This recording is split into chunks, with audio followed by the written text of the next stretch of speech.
தோழர்களே, அவர் கடந்த ஒரு மாதத்திற்கு முன்பு தமிழகத்தில் விவசாயத்தில் ஏற்பட்டுள்ள மாற்றங்களை பற்றிய நடந்த விவாதங்களை ஒட்டி நான் ஒரு காணொளி விவசாயமும் முதலாளியும் என்ற இதில் நான் போட்டிருந்தேன். அதை ஒட்டி சில விவாதங்கள், சந்தேகங்கள் அதெல்லாம் வந்திருந்தது. அப்போ அதை ஒட்டி சில விஷயங்கள் பேச வேண்டியிருக்கு. அதில் முக்கியமாக எல்லாத்தையும் கவர் பண்ணக்கூடிய அளவுக்கு பதில் சொல்ல வேண்டிய தேவை ஆர் சந்திரசேகரன் அப்படின்ட்டு தொடர்ந்து பதிவாளர் ஒருத்தர் போட்டுட்ருக்கிறாரு.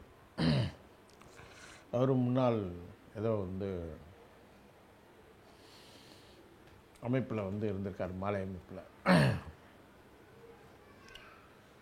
அவர் தொடக்கங்காலங்களில் போட்ட இதுன்றது ஒப்பீட்டளவில் ஒரு முதலாளித்துவ வளர்ச்சி அது போல் போடுற மாதிரி இருந்தது. அது தோற்றங்கள்லாம் அப்படி இருந்தது. சரி, நாமளும் அது பரவாயில்லன்னு, ஏன்னா நாம் பல ஆண்டுகளாக முதலாளித்துவ வளர்ச்சியை பற்றி பேசிக்கிறோம். அதுவும் 15 ஆண்டுகளாக நம்ம ஆய்வுகளிலிருந்து இந்திய முதலாளித்துவத்தினுடைய வளர்ச்சியை பற்றி பேசிகிட்டு இருக்கிறோம். அது ஒவ்வொரு கட்ட மாற்றங்களை பற்றி கூட பேசிகிட்ருக்கோம். அது பின்னாடி விரிவாக கூட பார்க்கலாம். ஏன்னா முதலாளித்தை பற்றி தான் விவாதம். விவசாயமும் முதலாளியும் தான் இந்த விவாதமே. அவருடைய அனைத்து விஷயங்களுக்கும் நம்ம பதில் சொல்கிறதுல எல்லாத்தையும் கூட நம்ம கவர் பண்ண முடியும் அப்படின்னு நான் நினைக்கிறேன். ஏன் அவருடைய இதை எடுத்திருக்கிறேன்னா, அவர் முதலாளித்துவ மாற்றங்களை பற்றி சொன்ன தொடக்க கால விஷயங்கள்லேருந்து அடுத்து படிப்படியாக அவர் என்னவா மாறுறாரு அப்படின்னு சொன்னால், இந்த முதலாளிகளை ஆதரிப்பதும், இந்திய பெரும் முதலாளிகளை ஆதரிப்பதும், இந்த அரசை ஆதரிப்பதும், சமீபத்தில் நடந்த போரை கூட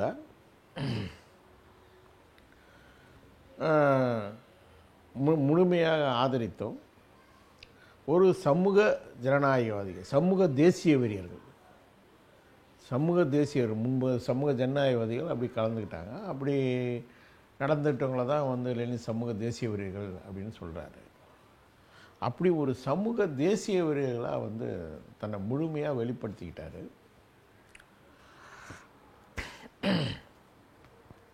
அது மட்டும் இல்லாமல்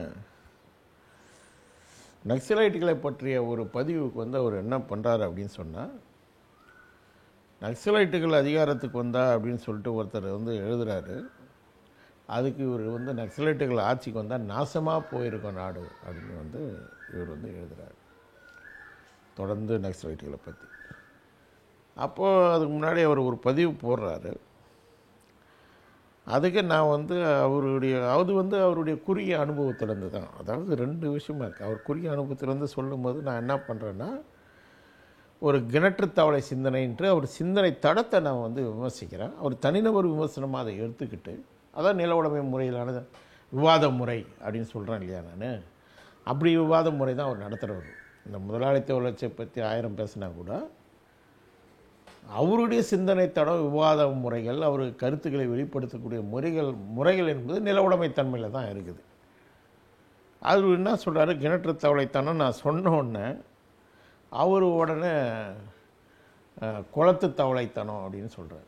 குளத்து தவளை அப்படின்னு சொல்கிறார். இதுதான் நம்ம உடனே எதிர்கருத்து, ஒரு சச்சரவாக ஈடுபடுறது. விவாத முறைகளில் ஈடுபட்டு கருத்தை சொல்லி தெளிவாக முன்வைப்பது என்பது அவரிடம் கிடையாது. பல பேர் அதை விளக்கங்கள் கேட்டிருக்காங்க சில சமயங்கள். உடனே நான் உங்களுக்கு விளக்கணுமா, நான் ஏற்கனவே அதில் விளக்கியிருக்கிறேன், இதில் போய் பாருங்கள், இதில் விளக்கியிருக்கிறேன், அதில் போய் பாருங்கள் அப்படின்னு சொல்கிறார். அதில் என்ன விஷயம் சொன்னால், ஒரு விவாதம்னு வந்த பிறகு திரும்ப திரும்ப விவாதத்துக்குள் போவது என்பது தான் மேலும் மேலும் அந்த அறிவை ஆழப்படுத்தும். எது சரி என்றதை நோக்கி போக முடியும், இருதரப்பும் போக முடியும், மற்றவர்களும் அதை போக முடியும். அப்படி தான் ஆசாரங்கள் பண்ணியிருக்காங்க. எந்த ஒரு விஷயமும் அப்படி முடிஞ்சது கிடையாது. ஒரு வெளியிடுறாங்கன்னா நம்ம தோழர்களுக்கே புரியலன்ற விஷயங்களை அவங்க திருப்பி முன்னூரில் ஏதுவாங்க. அது மட்டும் இல்லை, அது எதிராக வந்த கருத்துக்களுக்கான விமர்சனங்களையும் எழுதுவாங்க. அந்த 5 பதிப்பு 6 பதிப்பு 7 பதிப்பு 9 பதிப்புன்னு போகும்போதெல்லாம் புத்தகங்களை விட அதில் போட்டிருக்கிற முதன்மையான கட்டுரையை விட அந்த முன்னுரைகள் வந்து ரொம்ப மிகச்சிறப்பாக இருக்கும். அதில் வந்து அவங்க பண்ணியிருக்கிற வாதங்கள், ஆசாரங்கள் சொல்லியிருக்கிற வாதங்களும் மிக சிறப்பாக இருக்கும். அப்போ அதுதான் வந்து ஒரு ஒரு வளர்ச்சி போக்கு, ஆரோக்கியமான இது. ஆனால் இவர்கிட்ட அந்த ஆரோக்கியத்தன்மை இல்லை. அதனுடைய விளைவு ஒரு சிந்தனை தடம் திசை மாறி கிட்டத்தட்ட அதனால தான் போட்டிருந்தேன், ஒரு சிவப்பு சங்கின்னு போட்டிருந்தவர். அவர் அந்த இதை ஆதரிச்சோன்னா, அந்த போரை ஆதரித்து அவர் ஒரு விளக்கம் கொடுத்துருந்தார். நிறைய பேர் விமர்சனம் பண்ணியிருந்தாங்க. நான் ஒரு சிவப்பு சங்கி அப்படின்னே வந்து போட்டிருந்தேன். நான் சிவப்பு சங்கின்னு அதில் போட்ட விமர்சனன்றது அவர் தனிப்பட்ட அவரை வந்து விமர்சிப்பது அல்ல. அவருடைய சிந்தனை தடம் ஒரு மார்க்சிய இதில் இன்றைக்கு இருக்கிற சங்கிகளுடைய கருத்துக்களை முன்வைப்பதாக இருக்குது. இதுதான் இங்கே இருக்கக்கூடிய பிரச்சனை. அப்போ அப்படி இருக்கும்போது ஒரு சங்கியாக இருக்கிற ஒருத்தருக்கு ஏன் பதில் சொல்லணும் அப்படின்னு சொல்லும்போது அவர் நிறைய மார்க்சிய கோட்பாடுகள், வரையறைகளை ஆய்வுகளாக நான் சொன்னதாக நினச்சிக்கிட்டு ஆய்வுகள் பண்ணதாக சொல்லிவிட்டு அவர் வந்து நிறைய பொதுவான கருத்துக்களையும் பேசுகிறார். அப்போ அதை வந்து நாம் வந்து அதன் மீது வந்து விவாதத்தை நடத்த வேண்டியிருக்கு. இந்த சிந்தனை தடம் வந்து நடத்த வேண்டியிருக்கு. இன்னொன்று, இவர் சொல்லுகின்ற விஷயங்கள் எதுவும் புதிய விஷயங்களே கிடையாது. சில விவரம் வந்து அதனுடைய இதை தவிர இதனுடைய கேரக்டர்லாம் இவர் சொல்லக்கூடிய விஷயங்கள், நில உடைமை பற்றி அவர் விமர்சிக்கிற விஷயங்கள், நில உடைமை எச்சங்கள்லாம் புளிச்ச கஞ்சி 70களில் உக்கரமாக நடந்த விவாதங்கள். இவருக்கெல்லாம் அதெல்லாம் தெரியவே தெரியாது. அதனால தான் அவரை கிணற்று தவளைன்னு சொன்னேன். கிணற்று தவளைன்னு ஏன் சொன்னேன்னா, நக்சலைட் இயக்கங்களை பற்றியும் தெரியாது, அவங்க என்ன பண்ணாங்கன்னு தெரியாது. இவர் ஒரு குறுகிய வெறும் புத்தகம் வைக்கிற, காலையில் அரசாகி சாயங்காலம் வெளியில் வர ஒரு அமைப்பில் வேலை செஞ்சுட்டு உலகமே எல்லாம் தெரியும் எனக்கு அப்படின்னு பேசுறதுன்றது தான் கிணற்று தவளைத்தனம் அப்படின்னு சொன்னேன். இதுவும் ஒரு நில உடைமை சிந்தனையினுடைய முறை, ஒரு குறுகிய அனுபவத்தினுடைய வெளிப்பாடு. எந்த ஒரு விஷயங்களும் ஆய்வின்றி பேசக்கூடாதுன்னு மாவோ வந்து விதியே போடுறாரு. இவங்களுக்கு தான் இங்கே இந்த குறுகிய அனுபவம் தான் முழுக்க இப்போ வந்து ஆதிக்கம் செஞ்சிட்ருக்கு. இந்த குறுகிய அனுபவத்தின் அடிப்படையில் தான் அனைத்து கருத்துக்களும் வந்து வெளிவந்துட்டுருக்குது இன்றைக்கி. அதுதான் எல்லாமே அடிப்படையாக இருக்குது. குறைந்தபட்சம் முன்ன 80கள் 70கள் இந்த தோழர்களுடைய பழைய தோழர்களுடைய மாறாநிலைவாதம், அணுவாதன்ற பொருள் முதல்வாத தன்மை கூட இன்றைக்கி வந்து குறைந்தபட்சம் அதெல்லாம் வந்து ஒரு பொருள் முதல்வாதங்க. அது ஈங்கியல் பொருள் முதல்வாதம் கிடையாது. அதெல்லாம் அந்த தன்மைகள் கூட இல்லாமல் மிக மிக குறுகிய அனுபவங்கள். இவங்க பெரிய நீண்ட இதை வந்து ஒரு பெரிய கட்சியில் செயல்பட்டு இவங்க வந்து அதில் வந்து எல்லாமே அனுபவங்களை வந்து ஒரு வர்க்க போராட்டத்தை நடத்தி அதில் தோல்விகளை அடைஞ்சி அதுலேருந்து வந்தவங்களாம் கிடையாது, எதுவுமே கிடையாது. இவங்க ஒரு சிறிய அமைப்புகள், சரியான கட்சி கட்டமைப்பு கூட இந்த அமைப்புகளெல்லாம் கிடையாது. அதுதான் வந்து அதில் வந்து பார்க்க வேண்டிய முக்கியமான விஷயம். இந்த குறுகிய அனுபவத்திலேருந்து அவருடைய கருத்துக்களை வந்து வைக்கிறாரு. இங்கே இன்னொரு சிக்கல் இருக்குது. அவருடைய சிந்தனை தடம் அவர் ஏற்கனவே இருந்தால் எஸ்ஓஸில் இருந்ததா அவர் சொல்கிறாரோ இல்லை வேறு யார் போட்டாங்களோ தெரியல, எனக்கு நினைவு தெரியல, அது கூட உறுதியாக எனக்கு தெரியல. அந்த சிந்தனை தடம் அவர் ரொம்ப ஆழமாக இருக்குது. என்ன சொல்ல வரேன்னா அதில், அதாவது நம்ம சமூகத்தில் வந்து ஒரு முக்கியமான அம்சம் என்ன அம்சம்னா, கல்வி வேறு வாழ்க்கை வேறு, ரெண்டும் வேறு வேற இருக்குது. நாம் படிக்கிற கல்விக்கும் நாம் வாழ்கின்ற வாழ்க்கைக்கும் சம்பந்தம் கிடையாது. நாம் படிக்கின்ற கல்வியில் அறிவியல் பூர்வமான விஷயங்கள் கூட இருக்கும். அந்த அறிவியல் பூர்வமான விஷயங்களுக்காக நாம் வந்து பின்னாடி படிச்சுட்டு தொழில்கள் கூட செய்ய போவோம், அறிவுபூர்வமாக கூட அங்கே தொழில் செய்வோம். ஆனால் வாழ்க்கை முழுக்க முழுக்க நில உடைமை சிந்தனை மேலோங்கிய நில உடைமை வாழ்வியல் முறைகளை, சிந்தனைகளை, உறவு முறைகளை, அணுகுமுறைகளை, அதிகார முறைகளை கொண்டிருக்கிறோம். இதுதான் வந்து இங்கே இருக்கிற சிக்கல். இது தத்துவார்த்த விஷயங்களை சார்ந்தவங்ககிட்டே இருக்குது. அதுலேயும் பிற்போக்கு தத்துவார்த்த சார்ந்த விஷயங்கள்கிட்ட கூட கிடையாது. அது அவங்க நிறைய பேர் அப்படியே வாழுறாங்க, பிற்போக்கு கருத்துக்களோடு அப்படியே வாழுறாங்க. ஏன்னா சமூகத்தினுடைய போக்கு பிற்போக்குத்தனமான ஒரு வாழ்க்கை முறைன்னும் போது அது வாழ்கிறாங்க, அவங்களுக்கு ஈஸியாக இருக்குது. ஆனால் இந்த மார்க்சிய வட்டத்திலேயும் அதான் பிரச்சனை. மார்க்சிய வட்டத்திலேயும் அதான் பிரச்சனை. இப்போது பல பேரை உருவாக்குறோம். இப்போ நாங்கள் கூட உருவாக்குறோம், நிறைய பேரை உருவாக்குறோம். 90% மிக அரசியல் அனுபவம் நடைமுறை கொண்ட தோழர்கள்லாம் இருக்கிறாங்க. ஆனால் அவங்க வாழ்வியல் வந்து முழுக்க முழுக்க ஒரு நில உடைமை தன்மையிலான ஒரு குடும்ப உறவுகள் முறைகளை கொண்டு இருக்கிறாங்க.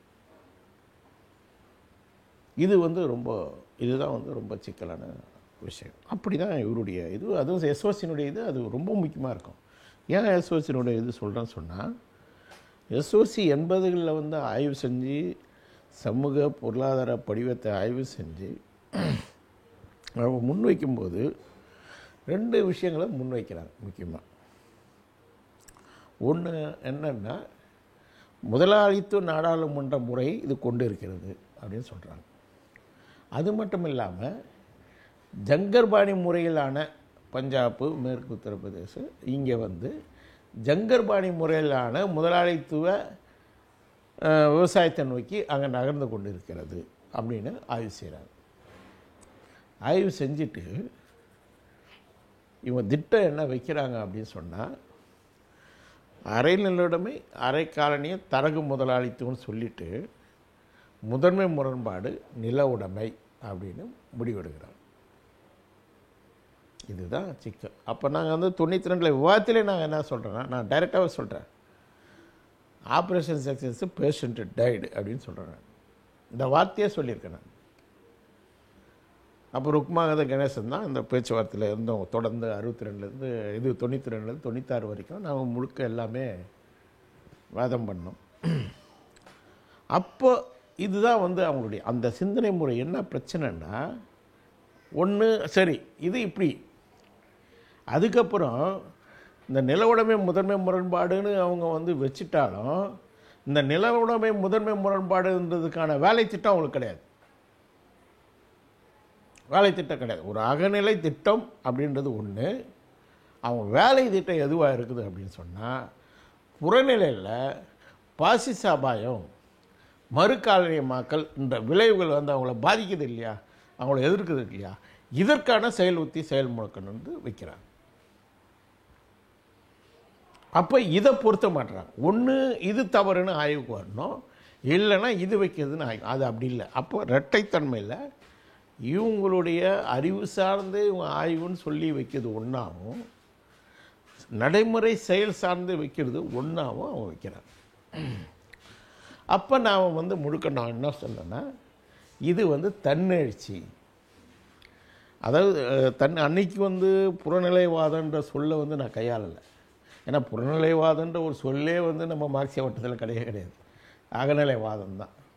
அது பின்னாடி 2000 இறுதியில் தான் எனக்கு வந்து அது வந்து தன்னெழுச்சின்றது வந்து ஒரு வெளிப்பாடு தானே, அது எப்படி அரசியல் போக்காகுன்ற வந்து தொடர்ந்து நான் வந்து விவாதம் பண்ணிகிட்டே இருக்கிறேன் எல்லாருக்கிட்டையும். அது அனுபவத்தினுடைய வெளிப்பாடாக வந்து அப்போ வந்து நான் சொல்லிட்டு இருந்தேன். அதுக்கப்புறம் தான் அது வந்து புறநிலைவாதத்தினுடைய வெளிப்பாடு அப்படின்றத நான் வந்து அரசியல் இதுவாக வந்து அதை வந்து காயின் பண்ணேன். அப்போ புறநிலைவாதத்தினுடைய வெளிப்பாடு தான் தன்னெழுச்சி அப்படின்றது அப்போ வெளிப்பண்ண. அப்போ அந்த தன்னெழுச்சின்றதை வந்து நான் விமர்சிக்கிறேன் 93 94 அவங்களோட விவாதத்தில். அந்த தன்னெழுச்சின்றது தான் பின்னாடி வந்து அவங்க எஸ்ஓசியினுடைய விவாதங்களில் பின்னாடி ருக்மாகுதன் சொன்னதாக நான் கேள்விப்பட்டேன். அதுவும் ஒருத்தங்க எழுதியிருந்தாங்க. அப்போ நம்ம வந்து விவாதத்திலலாம் போல இறங்கலை, அப்போ எழுதியிருந்தாங்க. அப்போது இந்த அதே சிந்தனை முறை தான் இவருக்கு. இவர் அறிவு சார்ந்து நிறைய விஷயங்கள் கோட்பாடு எல்லாம் பொதுவாக பேசுகிறாங்க. எல்லாரும் அப்படி தான் பேசுகிறாங்க. அது பார்க்கலாம். ஏன்னா ஒவ்வொன்றா விவாதத்துக்கு எடுத்துக்கலாம். அறிவு சார்ந்து நிறையா வந்து இவர் பேசுகிறாரு. ஆனால் அது பொருத்தும் போது நடைமுறையில் வரக்கூடிய விஷயங்களை இந்த சமூக யதார்த்தங்களில் முழுக்க முழுக்க எஸ்ஓசி கூட 2 கோடி இருந்தது. ஒன்று வரட்டுத்தனம், இல்லைன்னா தாராளமாக ஓடி போய் அடி பண்ணிஞ்சிடுவாங்க. இப்போ வந்து இப்போ ஒரு குழு வந்து முழுக்க போய் திமுக வாழா போயிருக்காங்களே, அது போல்.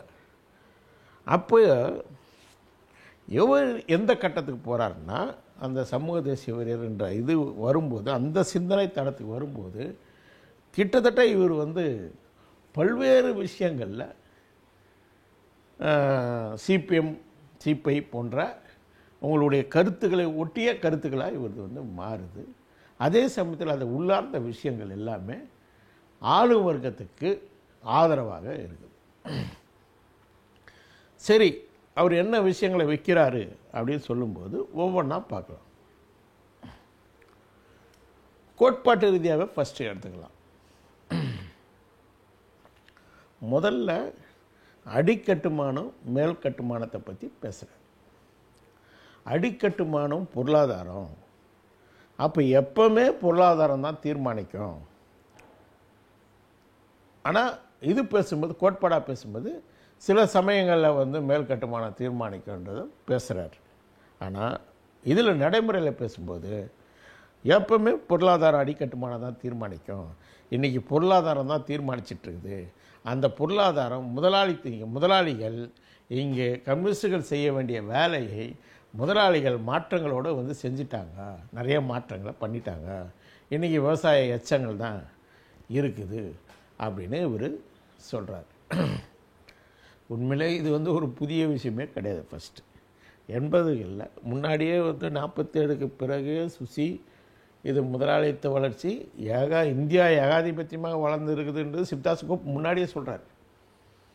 சிவ்தாஸ் கோப் முன்னாடியே வந்து இது ஏகாதிபத்தியமாக வளர்ந்து கொண்டு இருக்குதுன்னு முன்னாடியே சொல்லியிருக்காரு அவர். இவங்க CLI ராம்நாத் அது வந்து ரொம்ப முக்கியமானது. இந்தியாவினுடைய ஆய்வுகளில் இந்த 70களுடைய இறுதி 77லேருந்து 80ன்றது நிறைய ஆய்வுகள் வந்து பல விஷயங்கள் அப்போயே முடிஞ்சிடுது. அதுக்கான சோர்ஸஸும் இன்னும் திட்டவட்டமான விவரங்களும் தான் இப்போ இருக்குதே தவிர பல விஷயங்கள் முடிஞ்சிடுது. அதே சமயத்தில் விவசாயத்தில் சில மாற்றங்கள் வந்து இப்போ 90களுக்கு பிறகு நடந்திருக்கு. அதை எப்படி பார்க்குறதுன்றதை அடுத்தது பார்ப்போம். அப்போ அவங்க சொல்கிறது இதுதான். CLI ராம்நாத்தினுடைய இது அது இந்தியா முழுக்க அதிர்வலையில் ஏற்பட்டது. நானும் அந்த கருத்துக்களோட ஏற்றுக்கிட்டு தான் மக்களுத்த கட்சியில் சேர்றேன். மக்களுத்த கட்சியில் ஏற்றுக்கிட்டு அந்த கருத்தோடு தான் இதை மாறுபட்ட இருந்தாலும் மக்களை இவங்க திரட்டுறாங்கன்ற அடிப்படையில் சேர்றேன். அங்கே வந்து நம்ம வந்து அந்த கருத்துக்களை செய்யலான்ட்டு பல மாற்றங்களை செஞ்சுருக்கிறேன். அது வேறு காணொலிகளை பார்த்துக்கலாம்.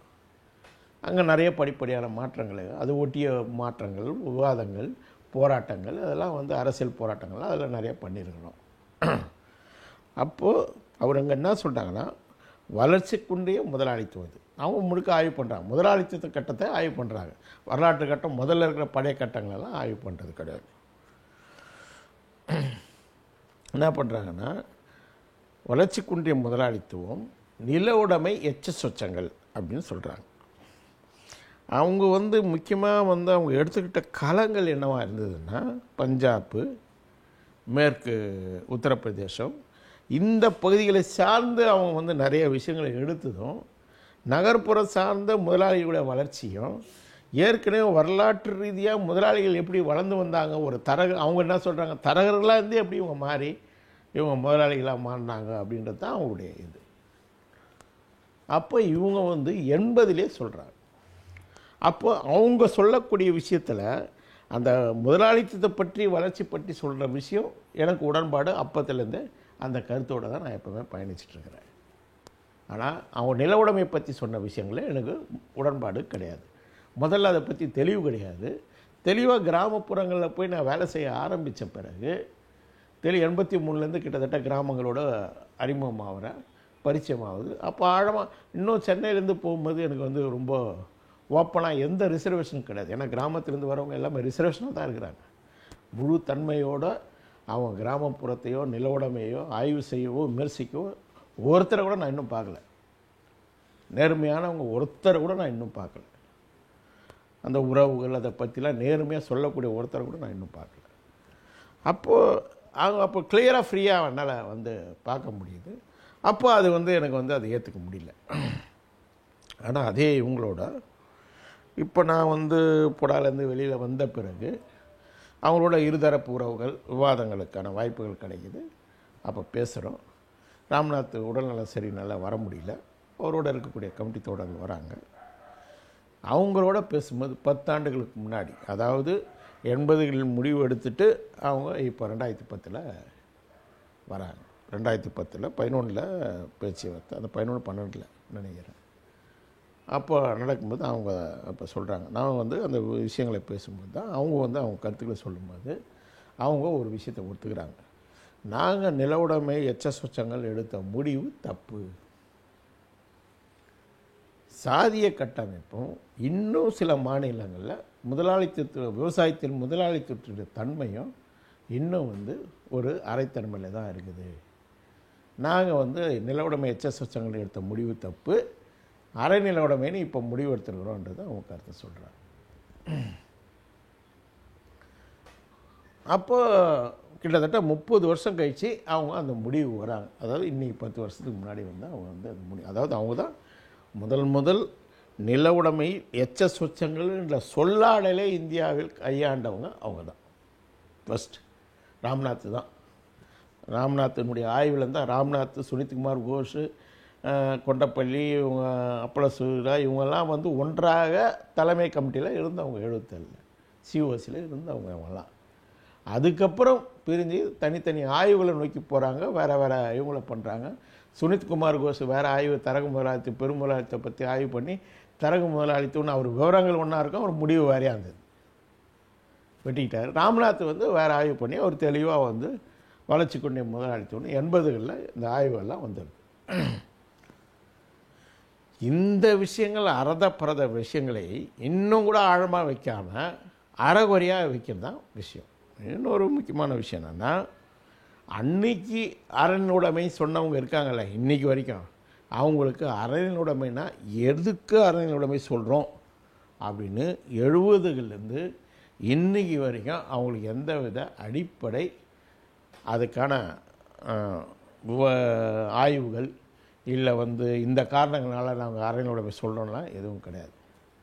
ஒரே ஒரு விஷயம், 84 கோபால் காந்தி மக்களுக்கு கட்சியினுடைய சார்பாக ஒரு வெளியீடு வந்து விவசாயத்தில் வெளியீடு வந்து அதில் ஒரு விஷயத்தை அவர் முக்கியமான விஷயத்தை சொல்கிறார், சந்தைக்கான உற்பத்தி கிடையாது அப்படின்றத அவர் சொல்கிறார். அதில் தான் முதல் முறையாக அரணினுடைமைக்கான காரணங்கள் குறைந்தபட்சம் அலசப்படுது. 84 வந்த ஒரு வெளியீடு தமிழ்லே இருக்குது. இதில் தான் வந்து அந்த விஷயங்கள் வந்து வருது. அப்போ மற்றபடி இதை ஒட்டிய விவாதங்கள் நிறைய புது விவாதங்கள் விஞ்ஞான இதிலேருந்து வர்றது, மகாராஷ்டிராலேருந்து வருது, இது பல விவாதங்கள் வந்து நடக்குது. ஆனால் பேஸ் போடுறது வந்து ராம்நாத் வந்து பேஸ் போட்டுறோம் நிறைய விவாதங்கள். அதுக்கப்புறம் அவங்க அமைப்புகள்லேருந்து பிரிஞ்சவங்க தனித்தனி அமைப்புகளாக போனவங்க அவங்களாம் இன்னும் இந்த ராம்நாத் மாறின மாதிரி ஏற்றுக்கலாம். அவங்க இன்னும் நில உடைமை எச்ச சொச்சங்கள் தான் சொல்லிட்டுருக்குறாங்க, சாதி மட்டும் தனி கவனம் எடுக்கணும்னு சொல்கிறாங்க, அவ்வளோதான். அதுபோல் நிறைய அமைப்புகள் அங்கே இருக்குது. அதனால் வடக்கில் வந்து முதலாளித்த வளர்ச்சியை பற்றிய இது வந்து அங்கே பெரிய பிரச்சனை கிடையாது. அங்கே எல்லாம் ஏற்றுக்கொண்ட அமைப்புகள் தான், நிறைய சோசியலிச புரட்சி பேசக்கூடிய அமைப்புகள் தான் அங்கே இருக்குது.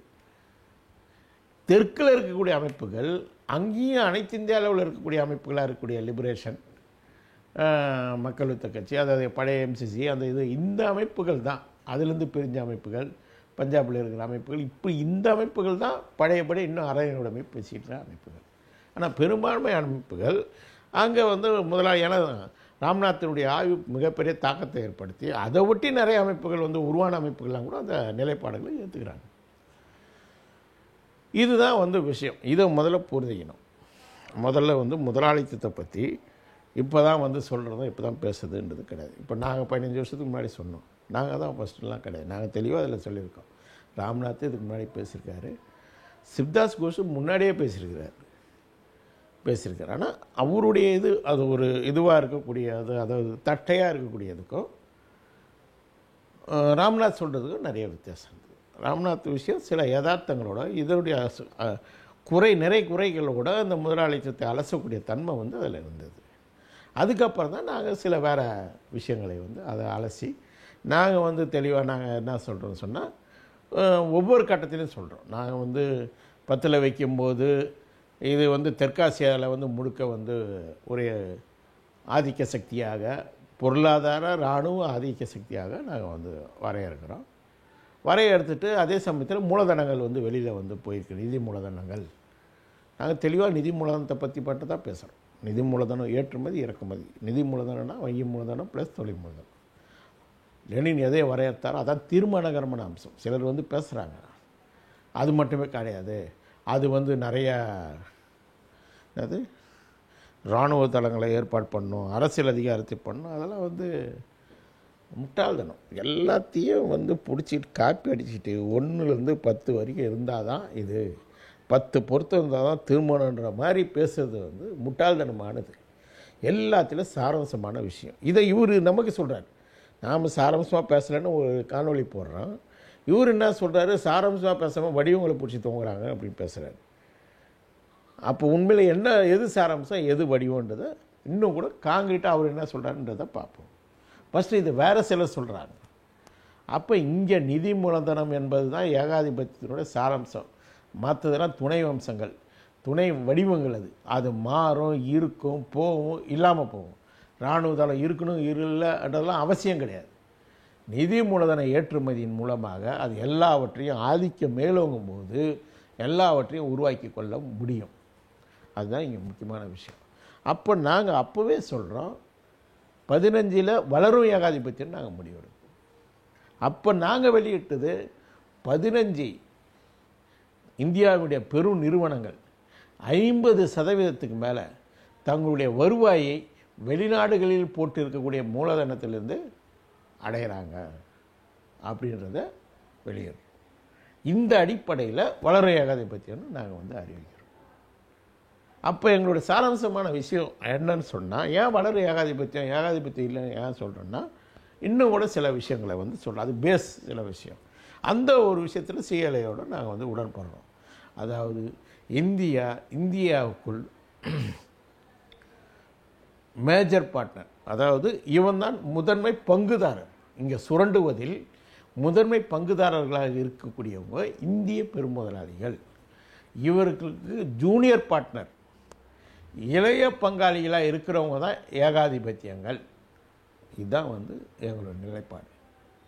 அதே சமயத்தில் வெளிநாடுகளுடைய மூலதனத்தில், வெளியில் போடக்கூடிய மூலதனங்களில் ஏகாதிபத்தியங்களுக்கு ஜூனியர் பார்ட்னராக, இளைய பங்காளியாக இந்தியா இன்னும் இருக்குது. அது மேஜர் மேஜராக அதாவது ஒரு பண்புத்தன்மை இன்னும் அடையலை அப்படின்னு சொல்கிறோம். இதுதான் விஷயம். இதனால தான் அதை வளரும் ஏகாதிபத்தியம், ஏன்னா அதுக்கு நிறைய பேர் கேட்டாங்க, இப்போ வளரும் ஏகாதிபத்தியம் வளர்ந்த ஏகாதிபத்தியம் மாறிச்சான்னு கிண்டலாலாம் கேட்குறது. அதுக்கு சொல்கிறோம், இதுதான் அது பண்புத்தன்மையில் மாறணும். அதுக்கு தான் நாங்கள் சில விஷயங்களை சொல்கிறோம். இப்போ நாங்கள் இதை விட இவர் சொல்லக்கூடிய விஷயங்களை விட அதிகமாக விளக்குறோம். ஏன் விளக்குறோன்னா, ஏதோ நம்மளுடைய விவாதத்தை விவசாயத்தை நாங்கள் அறநிலையுடைமை சொல்கிறத முதலாளித்தை மறுக்கிற மாதிரி ஒரு விவாதத்தை கொண்டு போகிறதுன்றது தவறானதுன்றதுக்காக முதலாளித்தை பற்றி நாங்கள் என்ன சொல்கிறோம் அப்படின்றத தெளிவுபடுத்த வேண்டிய தேவை இருக்குது. அது மட்டும் நாங்கள் சொல்லலை, அந்த மட்டும் விவாதிக்கலை. நாங்கள் இந்தியா முழுக்க நாங்கள் சொல்லக்கூடிய விவரங்களின் அடிப்படையில் தான் முதலாளித்த வளர்ச்சியை அனைவரும் 10 வருஷங்களாக பேசிகிட்ருக்கிறாங்க. அது வந்து ரொம்ப முக்கியமான அம்சம். இதில் முக்கியமாக இப்போ நாங்கள் வந்து தொடர்ந்து வெளியிடுறது என்ன விஷயம் சொன்னால், அமெரிக்கா, ஜப்பான், சீனா இந்த 3 ஏகாதிபத்தியங்களை தவிர மற்ற ஏகாதிபத்திய நாடுகளில், ஜெர்மனி, ரஷ்யா, பிரிட்டன் போன்ற நாடுகளில், அந்த ரஷ்யா, ஜெர்மனி, பிரிட்டன் போன்ற நாடுகள் இந்தியாவில் போட்டுள்ள மூலதனத்தை விட, இங்கே இவன் 100 ரூபா போட்டிருக்காங்க இவங்களான்னா, இந்தியா அங்கே வந்து 150 ரூபா போட்டிருக்கு. இந்த 3 நாடுகள் மட்டும்தான் இந்தியாவில் அதிக மூலதனம் போட்டு இதை இன்னும் இந்தியா வந்து தாண்டாமல் இருக்கு. இது வந்து அவ்வளோ ஈஸி கிடையாது. இந்த 3 பேரை தாண்டது வந்து அவ்வளோ ஈஸி கிடையாது. இன்னும் கொஞ்சம் வளர வேண்டிய அவசியம் இருக்குது. அப்போது இந்த விஷயங்கள்லாம் நாங்கள் முதல்லேருந்தே சொல்லிட்டு வரோம், இந்த முதலாளித்த வளர்ச்சி. ஆனால் எப்போவுமே இந்த முதலாளித்த வளர்ச்சி சொல்லி இவங்களை ஆஹா ஓன்னு தூக்கி பிடிச்சி பாராட்டல. இவங்க கரெக்டாக செய்கிறாங்க, ஆனால் மக்கள் விரோத கொள்கையில் எதிர்ப்போம் அப்படிலாம் இல்லை. இதுவே தப்பு அப்படின்னு அவன் சொல்கிறேன். ஒரு சமூக வளர்ச்சி என்பது, ஒரு முதலாளித்த வளர்ச்சி என்பது ஒரு சமூக வளர்ச்சியினுடைய இதுவாக இருக்கும். பெரும்பான்மை மக்களுடைய வளர்ச்சி அது வந்து கொண்டதாக இருக்கும்போது தான் அது வந்து சரியாக இருக்க முடியும். அதாவது மேற்கு ஐரோப்பிய நாடுகளை போலவோ இல்லை கனடா போலவோ அப்படி இருக்கிறது தான் சரியானது. அமெரிக்கா போன்ற ஒரு அராஜகத்தன்மை கொண்ட சமூகத்தன்மையாக அது இருக்கக்கூடாது. அது வந்து ஒரு வளர்ச்சின்னு சொல்ல முடியாது. இங்கே என்ன பார்த்தோன்னா அதை விட மோசமானது. எப்படின்னு சொன்னால், ஒரு பக்கம் உலகத்திலேயே அதிக முதலாளிகளை கொண்ட நாடு இந்தியா. அதிக முதலாளிகளை 100 கோடிக்கு மேலே, 1 லட்சம் பேருக்கு மேலே இருக்கிறாங்க. லட்சத்துக்கு மேலே இருக்கிறாங்க. 1 கோடி 100 கோடி சொத்து உள்ளவங்க. அதே சமயத்தில் வறுமை கோட்டு கீழே 20லேருந்து 25 கோடி பேர் இருக்கிறாங்க. இந்தியா வறுமை கோட்டு கீழே தீர்மானிச்சது ஒரு நாளைக்கு 20 ரூபாய் சம்பாதிக்க முடியாதவங்க. இது உலகத்திலேயே இந்தியாவில் தான் அதிகம் வறுமை கோட்டு கீழே இருக்கிறவங்க. இப்படி 2 எதிர் முனைகளை கொண்ட ஒரு சமூகமாக இது இருக்குது. குறைந்தபட்சம் 1% உள்ளவர்கள் வேறாகவும் 20-25 கோடி மக்கள் வேறாகவும் இருக்கிறார். இந்த வேறுபாடுகள் தான் ஒரு அராஜகத்தன்மையிலான ஒரு சமனில்லாத ஒரு சமூகமாக இருக்குது. அப்போ எப்படி இவங்க பேசுகிறாங்க அப்படின்னும்போது, நான் முன்ன சொன்னேன்ல புறநிலைவாதம் அப்படின்னு சொன்னேன்ல, அதுதான் இவங்களுடைய பிரச்சனை. இவங்க என்ன பேசுனாலும், கோட்பாடு பேசுனாலும், இவங்களுடைய பிரச்சனையே வந்து இதுதான். இதுக்கு நான் முன்னையே சொல்லியிருக்கேன், காணொலியிலே சொல்லியிருக்கேன். நான் 80களில் வந்து ஒரு கூட்டத்துக்கு நாங்கள் தோட்டங்களை உட்கார்ந்து இருக்கும்போது மேற்கு மண்டலத்தை ஒட்டிய பகுதியில் தோப்பில் உட்காந்துன்னுக்கிறோம். அப்போ வந்து புல்லட் சவுண்டு கேட்குது, வண்டி வர புல்லட் சவுண்டு. அப்போல்லாம் வந்து பெரிய விஷயம் இல்லை, வண்டி வர சவுண்டே பெரிய விஷயம். அப்போ புல்லட் வருது. அப்போ கூட அந்த பகுதி தோட சொல்கிறாரு, கவுண்டர் வராரு அப்படின்னு சொல்கிறார். அப்போ கவுண்டர் புல்லட்டில் அப்படியே வரார். எப்படி வராருன்னா, கோவணம் கட்டிக்கிட்டு வாயில் பல்லு குச்சி வச்சுக்கிட்டு அப்படியே ஓட்டிகிட்டு வரார். அப்போ நான் சொல்கிறேன், சிரிச்சுட்டே சொல்கிறேன், கவுண்டரை பார்த்தா நம்ம சமூகம் முழுக்க நிலவுடைமை சமூகம் அப்படின்னு சொல்லுவோம். அந்த புல்லட்டை பார்த்தா நாம் இது முதலாளித்த சமூகம் சொல்லுவோம். ஆனால் உண்மை என்னன்னா, இது 2 இருக்குதுன்னு அது இன்றைக்கும் இருக்குது. அதான் விஷயம். அப்போது தோற்றங்களை வச்சு ஏதாவது ஒரு விஷயத்தை எடுத்துக்கிட்டு பார்க்குறேன். அதான் நான் கிண்டலாக சொன்னேன். 4 பெண்கள் ஜீன்ஸ் பேண்ட்டு போட்டுன்னு போனால் முதலாளித்தோன்னு வாழணும், 4 பேர் கோவணம் கட்டின்னு போனால் நிலவுடைமை சொல்லுவாங்க. இதுதான் புறநிலைவாதம். சரியான புறநிலையிலிருந்து அனைத்தையும், அதாவது புறநிலையை பற்றி லெனின் சொல்லும்போது அழகாக சொல்லுவார். அனுவாத பொருளாதார விமர்சனத்தில் இயங்கலை பற்றி சொல்லும்போது சொல்வார், உள்வாங்கிறத பற்றி. புறநிலை மெய்மையின் அகநிலை எதிரொலிப்பே இயங்கியல் அப்படின்வார். அப்போ அவர் என்னன்னா படக்காட்சியை உதாரணம் சொல்வார். நாம் இப்போ இங்கே வீடியோவே எடுத்துக்கலாம். நாம் உள்வாங்கிறது என்னவா இருக்கணும்னா, அதிகபட்ச ஆசை நம்மளால் முடியாது. ஒரு காணொளி போல் முழுக்க உள்வாங்க முடியாது. ஒரு படத்தை எடுத்திங்கன்னா அந்த படத்தில் எல்லாமே இருக்கும். இங்கே இருக்கிற எல்லாமே வந்து அந்த படம் எடுத்துரும். நம்மளால் அப்படி உள்வாங்க முடியாது. ஆனால் நம்ம இலக்கு ஆசை இருக்கணும். அப்போ நம்ம உள்வாங்கிறது என்பது முழுமையாக உள்வாங்க வேண்டிய தேவை இருக்குது எல்லாவற்றையும். அதுதான் ஆய்வுன்னு சொல்கிறோம். ஆய்வுத்தன்மையில் எல்லாவற்றையும் புறநிலையை எந்தவித விருப்பு வெறுப்பு இல்லாமல், எந்த நிபந்தனையும் இல்லாமல், எந்த முன்கருத்தும் இல்லாமல் புறநிலையை அப்படியே கேமரா போல வீடியோ போல உள்வாங்க. இதுதான் வந்து முக்கியமானது.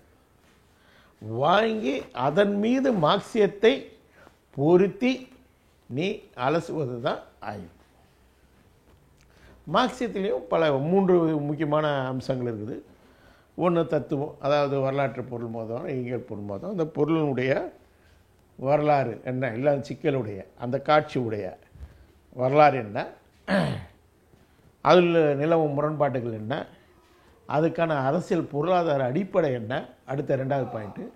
3வது அடுத்த கட்டமாக அது மாறக்கூடிய விஞ்ஞான சோசலிசம். அடுத்த கட்டம் மாற்று திட்டம். இதுதான் வந்து ஒரு அலசல். அது இவங்ககிட்ட கிடையாது. அப்போ இவங்க என்ன பார்க்குறாங்கன்னா, ஒரு நகரமோ இல்லை நகர சார்ந்த புறநகர் பகுதிகளோ சார்ந்து வாழ்கிறாங்க. அதுவும் இன்றைக்கி தமிழ்நாடு 90களுக்கு பிறகு உருவாகிருக்கிற தமிழ்நாடு 50% மக்களை நகரங்களை சார்ந்து இருக்குது. அது இல்லாமல் மூவிங் பாப்புலேஷன் இருக்குது. கிராமங்கள்லேருந்து உக்காந்துக்கிட்டு அவங்களுக்கு வந்து நகரத்தில் போய் குடியிருந்தால் வாடகை செலவு அதெல்லாம் அதிகண்டு கிராமங்களில் குடியிருந்து கொண்டு நகரங்களுக்கு வேலை போகிறவங்க இருக்கிறாங்க. அப்போ இந்த தன்மைகள் இவங்களுக்கு என்ன தோற்றத்தை, இதெல்லாம் வடிவங்கள், இதெல்லாம் தோற்றங்கள், இவங்களுக்கு எப்படி தோணுது அப்படின்னு சொன்னால், ஒரு நடுத்தர வர்க்கம் பெருசாக வளர்ந்துச்சு.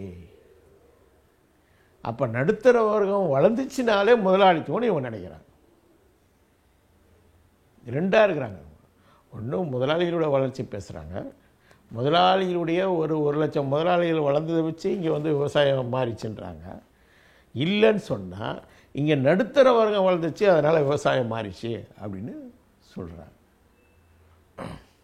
ஆனால் உண்மை என்னன்னா, இது போல் ஏற்கனவே வளர்ச்சியடைந்த மாநிலங்கள் சொல்லக்கூடிய சமூகங்களில் தான் இது இப்படி நிலைமை இருக்குது.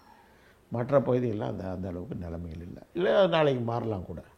உலகம் முழுக்க ஒரு நடுத்தர வர்க்கத்துடைய வளர்ச்சி இன்றைக்கி ஒட்டுண்ணி ஏகாதிபத்தியத்தினால வந்திருக்கு. ஏன்னா அது எப்படி வந்திருக்குன்னா, சேவைத்துறையின் காரணமாக வந்திருக்கு. ஒரு பாட்டாளி வர்க்கத்தை உற்பத்தி, அதாவது பொருட்களுடைய உற்பத்தி தொழில் மூலதனம் இடாமல் சேவைத்துறைகளில் மூலதனம் விடுவதால், பங்கு மார்க்கெட்டில் மூலதனம் எடுவதால், ஊகவாணியங்களில் மூலதனம் எடுவதால், கனிமங்களை வந்து மூலதனம் விடுவதால் ஒரு பொதுவான இது வந்து ஒரு ஒட்டுண்ணி ஏகாதிபத்தியமாக இருக்குது. நேரடி உற்பத்தியிலேருந்து அது சுரண்ட மாட்டுது, பொருட்கள் உற்பத்தியிலேருந்து. அப்போ இதனுடைய இது வந்து ஒரு நடுத்தர வர்க்கம் வந்து பெருகி இருக்கு, உண்மைதான் அது. அப்போ இந்த நடுத்தர வர்க்கத்தினுடைய பெருக்கமே விவசாயத்தில் வந்து மாற்றம் சொல்லலாமா? இப்போ நாங்கள் சொல்கிற தெளிவாக தான் சொல்கிறோம். நாங்கள் முதலேருந்தே சொல்கிறோம். இப்போல்லாம் இவங்களாம் இப்போ தான் மாறிச்சின்னு சொல்லிட்டு இன்றைக்கி வந்து பேசிகிட்டு இருக்கிறாங்க. கடந்த கால வரலாற்றை எடுத்து அவங்க ஆய்வை சொல்லுங்கள். ஒரு மண்ணாங்கட்டி ஆய்வும் கிடையாது. நாங்கள் முதலேருந்தே சொல்கிறோம். முதல்லேருந்தே பெரிய வணிக மூலதனம் உலகத்தில் 4வதாக இருந்தான். காலனி நாடுகள் வருவதற்கு முன்பு, பிரிட்டிஷார் வருவதற்கு முன்னாடி, கிழக்கிந்திய கம்பெனிகள் வருவதற்கு முன்னாடி 4வது பொருளாதாரம் இந்திய துணை கண்டம் இருந்தது அப்படின்னு நாங்கள் சொல்கிறோம். எங்கள் ஆய்வு சொல்லுது. அது மட்டுமல்ல, இவனே வந்து பிரிட்டிஷாரங்களாம் கடன் கொடுத்தான் சொல்கிறோம். மற்றவங்க தரகுன்னு தான் சொல்கிறாங்க. நாங்கள் தரகுன்னு சொல்ல. வணிகத்தின் தரகு என்பது முற்றிலும் வேறு, பொருட்களை வாங்கி வைப்பது என்பது வேறு. தரக வேற, வணிகத்தில் வணிக மூலதனம் வேறு. வணிக மூலதனம் விட்டு செயல்படுறவங்க வந்து வேறு. ஏன்னா அவன் வந்து பிரிட்டிஷாருக்கு அந்த சுதந்திர போர்னு இவங்க சொல்கிறாங்கல்ல, அது நம்ம சுதந்திர போர்னு ஏற்றுக்குது இல்லை. முதல் சுதந்திர போர்னு அதுதான் கடைசி போர் அப்படின்னு சொல்கிறோம். அதை நில உடைமை தலைமையில் நிலக்கிழார்கள் தலைமையில் நடந்த கடைசி போர் அப்படின்னு நம்ம அதை சொல்கிறோம். முதல் போர்ன்றது இங்கே பாளையக்காரர்கள் தொடங்கியது அப்படின்னு சொல்கிறோம். அது ஒரு நூற்றாண்டு போர். அது நிலக்கிழார்கள் தலைமையிலான ஒரு நூற்றாண்டு போர். அந்த இதோடு அது முடிவடையுது. அதுக்கு கடன் கொடுக்கறதே நம்ம ஊரில் இருந்த லோக்சேப் தான். பிரிட்டிஷாருக்கு அவன் கடன் கொடுக்குறான். அந்தளவுக்கு வணிக மூலதனம் பலம் இருந்தது. அப்போ இவங்கக்கிட்ட அரசியல் அதிகாரம் கிடையாது. அதுதான் இங்கே இருக்கக்கூடிய சிக்கல். அதுலேருந்து வளர்ந்தவங்க. அதனால் நம்ம முதலாளித்துவத்தை பார்க்கறது என்பது வேறு. நம்ம இப்போ வந்து வளர்ந்துட்டாங்கன்னா நம்ம சொல்லலை. அதே போல் அரைநிலைமை நம்ம சொல்கிறது இப்போல்லாம் சொல்லலை.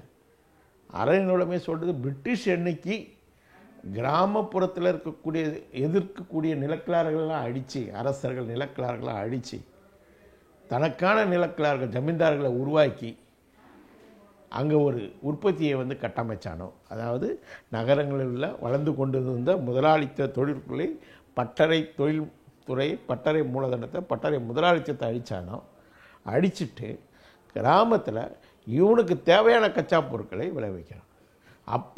அப்போவே அது அரைநிலைமையாக மாறிதான் நம்ம சொல்கிறோம். ஏன்னா அப்போ ஜமீன்தார்கள் மூலதன நிலக்கிழார்களாக மாறிடுறாங்க அப்படின்னு சொல்கிறோம். கேபிட்டல் கேஸ்ட் லேண்ட்லார்ட் அப்படின்னு சொல்கிறோம். பிரிட்டிஷார் அங்கே கிராமப்புறங்களில் தன்னுடைய கச்சா பொருட்களை விளைவிக்க தொடங்கிய பிறகு ஏன்னா அவன் பிரிட்டிஷாருக்கு ஏஜெண்ட்டாக மாறுறான், அங்கே கிராமங்களில் அவன் எஜமானாக இருக்கான். இரட்டைத்தன்மை அவனுக்கு. Capital caste landlord. இதை எதுலேருந்து சொல்கிறோம்? கற்பனையாக சொல்கிறோமா? அப்படி கிடையாது. லெனினும் இதே தான் சொல்கிறார். லெனினும் ரஷ்யாவில் அந்த முதலாளித்த மாற்றங்கள் வரும்போது நிலக்கிழார்கள் மத்தியில் அவங்கள கேபிட்டல் லேண்ட்லார்ட்ஸ்னு சொல்கிறார். அங்கே அரைநிலபத்துவம் தான் சொல்கிறார். அரைநிலபத்துவம் சொல்கிறாரு, கேபிட்டல் லேண்ட்லார்ட்ஸ்னு சொல்கிறார். ஏன்னா அவருடைய ஆய்வு 3 வருட ஆய்வு வந்து படிச்சிங்க, விவசாயத்தை பற்றிய இதில் படிச்சிங்க. அப்போ இதுதான் விஷயம். அப்போ அந்த அரைநில உடைமையில் என்ன ஏன் மாறல அப்படின்னு சொல்லும்போது நம்ம என்ன சொல்ல வரோன்னா, நாம் இந்த 15 ஆண்டுகளாக ரொம்ப திட்டவட்டமாக வைக்கணும். இப்போ முன்ன அரைநில உடைமை எந்த காரணங்களும் இல்லாமல் வச்சவங்க இந்த கருத்துக்களை ஏற்று எல்லா இடங்களையும் விவாதம் பண்ணுறாங்க. முக்கியமாக சாராம்சம், மூலதனத்தின் சாராம்சம், வடிவம் அல்ல, மூலதனத்தின் சாராம்சம். மூலதனம் பெருவித உற்பத்தி. நான் போன வாட்டியே படித்து காமிச்சேன், இன்னும் அதுக்கு பதில் கிடையாது. அதை பற்றி பதில் இல்லை, அதை பற்றி விவாதம் கிடையாது. இங்கு சிறு குறு நடுத்தர விவசாயிகள் இருக்கிறாங்க. அப்போ காரல் மார்க்ஸுடைய கொட்டேஷனை படிக்கிறேன், நான் அதில் படித்தே காமிச்சேன்.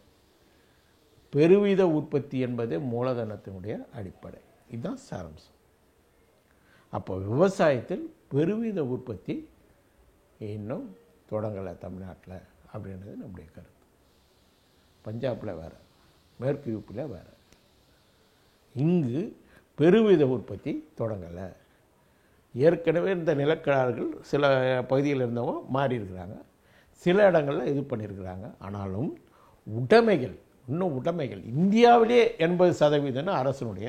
இவர் லேட்டஸ்ட்டாக வந்து விவாதிச்சாங்க, யானையை வந்து கூட்டங்கள் தடுக்கிற மாதிரி விவரங்களை விவாதிச்சாங்க. அந்த விவரங்கள்லேயே 80%. நாங்கள் 15 வருஷத்துக்கு முன்னாடியே நாங்கள் வந்து இந்தியாவினுடைய புள்ளி விவரத்தை கொடுத்த இந்திய அரசனுடைய அப்போது 80%. ஆனால் தமிழ்நாடு 92%.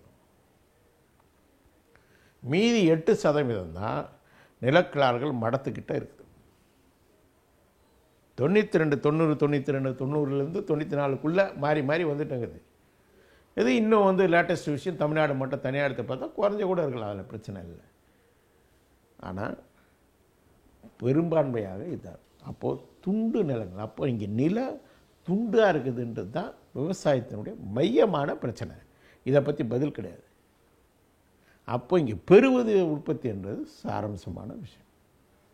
அப்போ நில குவிப்பு என்பது தான் இங்கு நடக்க வேண்டிய. அதை பற்றி விவாதம் கிடையாது. சும்மா அது மாறிட்டாங்க, அதை வச்சுக்கினாங்க, இதை வச்சுக்கினாங்க, இவங்க வேலைக்கு போயிட்டாங்க, அவங்க வேலைக்கு போயிட்டாங்க. இதெல்லாம் இங்கே விஷயமே கிடையாது. இதெல்லாம் விஷயமே கிடையாது. அது மட்டும் இல்லாமல் இதில் வந்து என்ன மாற்றம் வரணும் அதை நம்ம தெளிவாக சொல்கிறோம். இதுதான் தேவை. இதை முதலாளி செய்யும்போது பாராட்டலாம். அவன் என்ன மாற்றம் பண்ணுறான்? கார்ப்பரேட்டுகளுக்கு கொடுக்குறான். உடனே ஒருத்தர் எதிர்க்கிறார், அதை ஆதரிக்கிறார். ஒருத்தர் இலங்கை ஒரு அங்கே வந்து காணி இதை பற்றி ஆதரிக்கிறார். அது வந்து நில குவிப்பு சரிதானே, முதலாளிகள் குவிக்கிறது சரிதானே அப்படின்னு சொல்கிறாரு. நாம் என்ன சொல்கிறோம்? மார்க்சிஸ்டுடைய திட்டம் என்ன? ஒன்று தெளிவாக புரிந்துங்க. ஒரு ஜனநாயக காலகட்டத்தில் தெளிவாக நிலங்கள் குவிப்பது என்பதோ அதை கூட்டு பண்ணையாக மாற்றுவது என்பதோ மக்கள் ஜனநாயக காலகட்டத்திலே நடக்கும், முதலாளித்த காலகட்டத்திலே அது நடக்கும். நாம் சொல்கிற கூட்டுறவுகள் என்பது, கூட்டு பண்ணை என்பது சோசலிசத்தில் இருக்கிற கூட்டு பண்ணை கிடையாது. விவசாயிகளை பங்குதாரர்களாக கொண்ட தனி உடைமையை அம்சமாக கொண்ட கூட்டு பண்ணைகள். நிலக்குவிப்பு இந்த முறையில் நடக்கணும். கார்ப்பரேட் கம்பெனிகளுக்கு நிலங்களை தாரவாக்கக்கூடாதுன்னு அப்படின்னு சொல்கிறோம். அதான் இதுதான் மாற்று திட்டம். இந்த மாற்று திட்டத்தை நாம் இது வச்சிருக்கும்போது இவன் கார்ப்பரேட்டுக்கு வந்து நிலத்தை குவிக்கிறத நாம் எப்படி பாராட்ட முடியும்? முதலாளித்துவம் மாறுது, ஐயோ மாறட்டும் அப்படின்னு நாம் எப்படி சொல்ல முடியும்? அப்போ இங்கே வந்து என்ன நாம் வைக்கணும் திட்டம்? அப்போது இதனுடைய விஷயம் என்ன? முதலாளிகள் செஞ்சுட்டாங்க, நீ வீட்டில் உட்காந்து தலைகாணி வச்சு படுத்துக்கோ. முதலாளிலாம் செஞ்சு முடிட்டோம். செஞ்சு முடித்தோன்னா அதுக்கப்புறம் வந்து சோசியலிசம் போச்சு, அதை பற்றிலாம் சிந்திக்கலாம். அதுதான் விஷயம். எதுவும் செய்யாத, சரி செய்யாமல் இருந்தால் கூட பரவாயில்லையே. ஆனால் முழுக்க முழுக்க அது இன்னொரு கோடிக்கு போய் சமூக தேசிய வெறியாக மாற்றி அதில் முழுக்க முழுக்க தவறான கருத்துக்கள். அது பலுசிஸ்தானை வந்து உதவி பண்ணுறதா இல்லையா சந்தேகமாக. கூமுட்டைகளா பலுசிஸ்தானன்ற பிரச்சனையை தொடக்கத்திலேருந்து அந்த காலத்துலேருந்து இந்தியா தான் பண்ணிகிட்ருக்கிறான். பழைய கட்டுரைகள்லாம் எடுத்து படிங்க, பலுசிஸ்தான விஷயத்தை படிங்க. ஆனால் அதுக்காக நம்ம உடனே வந்து இந்தியா பண்ணுறான்னு பலுசிஸ்தான் விடுதலை எதிர்க்கிறோமா? இல்லை, ரெண்டும் கரெக்டாக சொல்கிறோம்.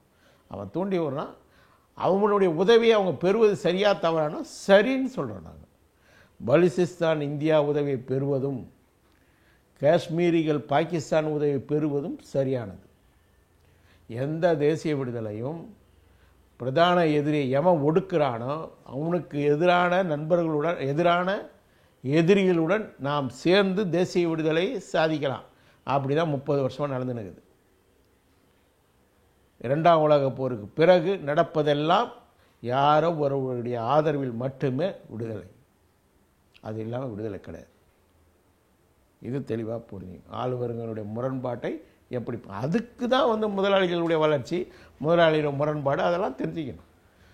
நாம் ஆளு வர்க்கத்தை எந்த இடத்துல வச்சு பார்க்கணுன்னா மறைமுக சேமிப்பு சக்தி அப்படின்னு சொல்லி ரிசர்வ் ஃபோர்ஸ் அப்படின்னு சொல்கிறார் லெனின், ஸ்டாலின் இது சொல்கிறது. ரிசர்வ் ஃபோர்ஸ் ஆளு வர்க்கத்தினுடைய முரண்பாடுகள் என்பது நமக்கு மறைமுக சேமிப்பு சக்தி. இந்த மறைமுக சேமிப்பு சக்தி எப்படி பயன்படுத்துவது, அதுதான் வந்து முக்கியமானது. அதுக்கு தான் நாம் இந்த முன்னாடியே நம்ம வந்து முதலாளித்த வளர்ச்சிகள் எல்லாத்தையும் சொல்லிட்டு வரோம். அவங்கள பாராட்டுறதுக்கு இல்லை. அதே போல் வந்து எப்படி வந்து நிலக்குவிப்பு என்பது இங்கே பிரச்சனையாக இருக்குதோ, அதாவது பெருவீத உற்பத்தி இல்லையோ மூலதன சுழற்சி இல்லை, இது ரெண்டுமே சாராம்சமான விஷயம். மூலதனத்துடைய கடைசி வரைக்கும் இருக்கக்கூடிய விஷயங்கள் இதாங்க. மையப்படுத்திகிட்டே போவோம். கான்சன்ட்ரேஷன் மூலதனத்துடைய முக்கியமான விஷயமே கான்சன்ட்ரேஷன். அதான் மாவை எதிர்க்கிறார். ஸ்டாலின் பண்ண தப்பு அந்த கான்சன்ட்ரேஷனை தான். மேலும் மேலும் மையப்படுத்திக்கிட்டு போவோம் மூலதனம். இன்றைக்கி மஸ்குக்கும் எலான் மஸ்குக்கும் இவனுக்கு என்ன வருது சண்டை? அவன் மூலதன கான்சன்ட்ரேஷனுடைய அடையாளம் தான் எலான் மஸ்க் தொடங்கியிருக்கிறான். சோசியலிசமோ எதுவும் வரலைன்னு சொன்னால் கான்சன்ட்ரேஷன் நடந்தே தீரும். எலான் மஸ்க் போன்ற ஆட்கள் தொடங்கியிருக்கிறாங்க. சில 10 ஆண்டுகளில் அதனுடைய வெளிப்பாடுகள் தெளிவாக தெரியும்.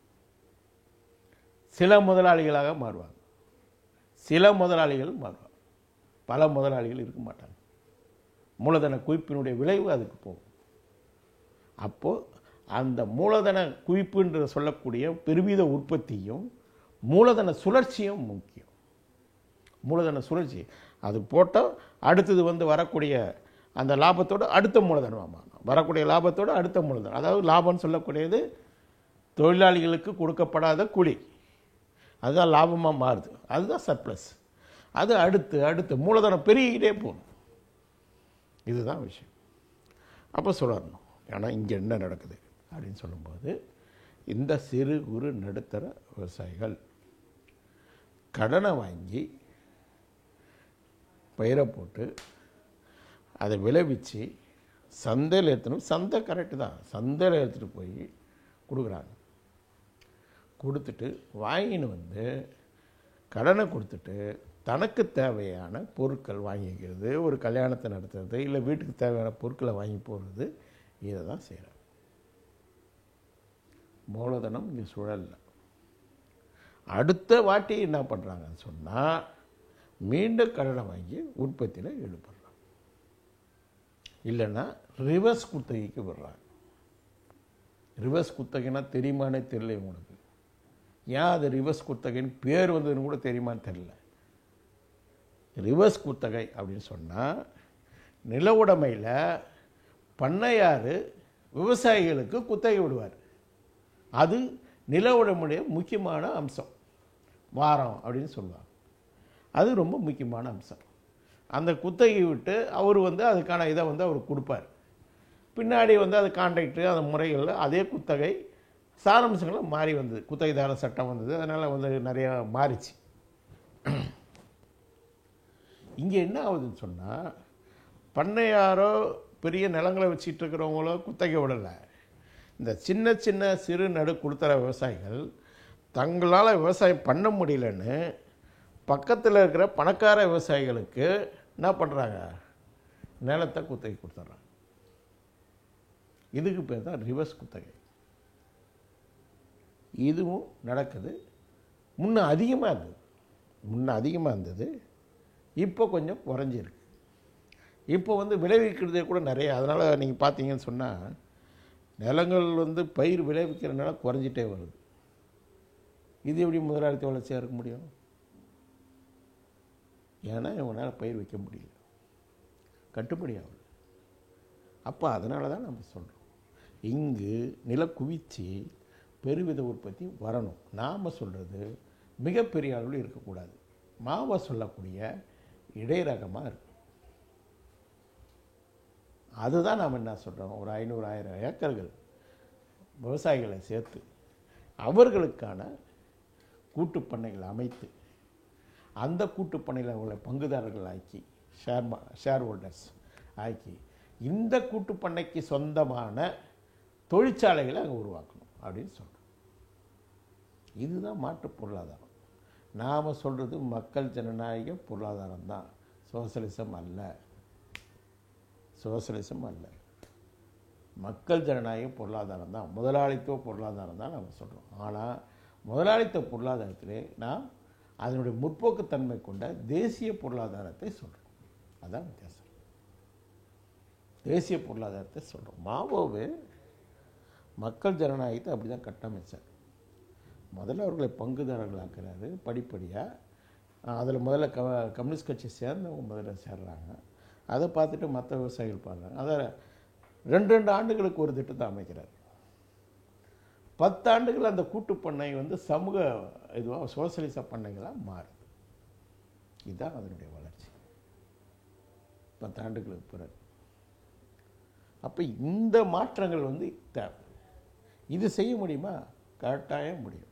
ஏன்னா இந்த திட்டங்களை இந்த முதலாளித்த ஏஜென்ட்டுகளாக இருக்கக்கூடிய ஆட்சியாளர்களே முன்வச்ச திட்டங்கள் தான் இதெல்லாம்.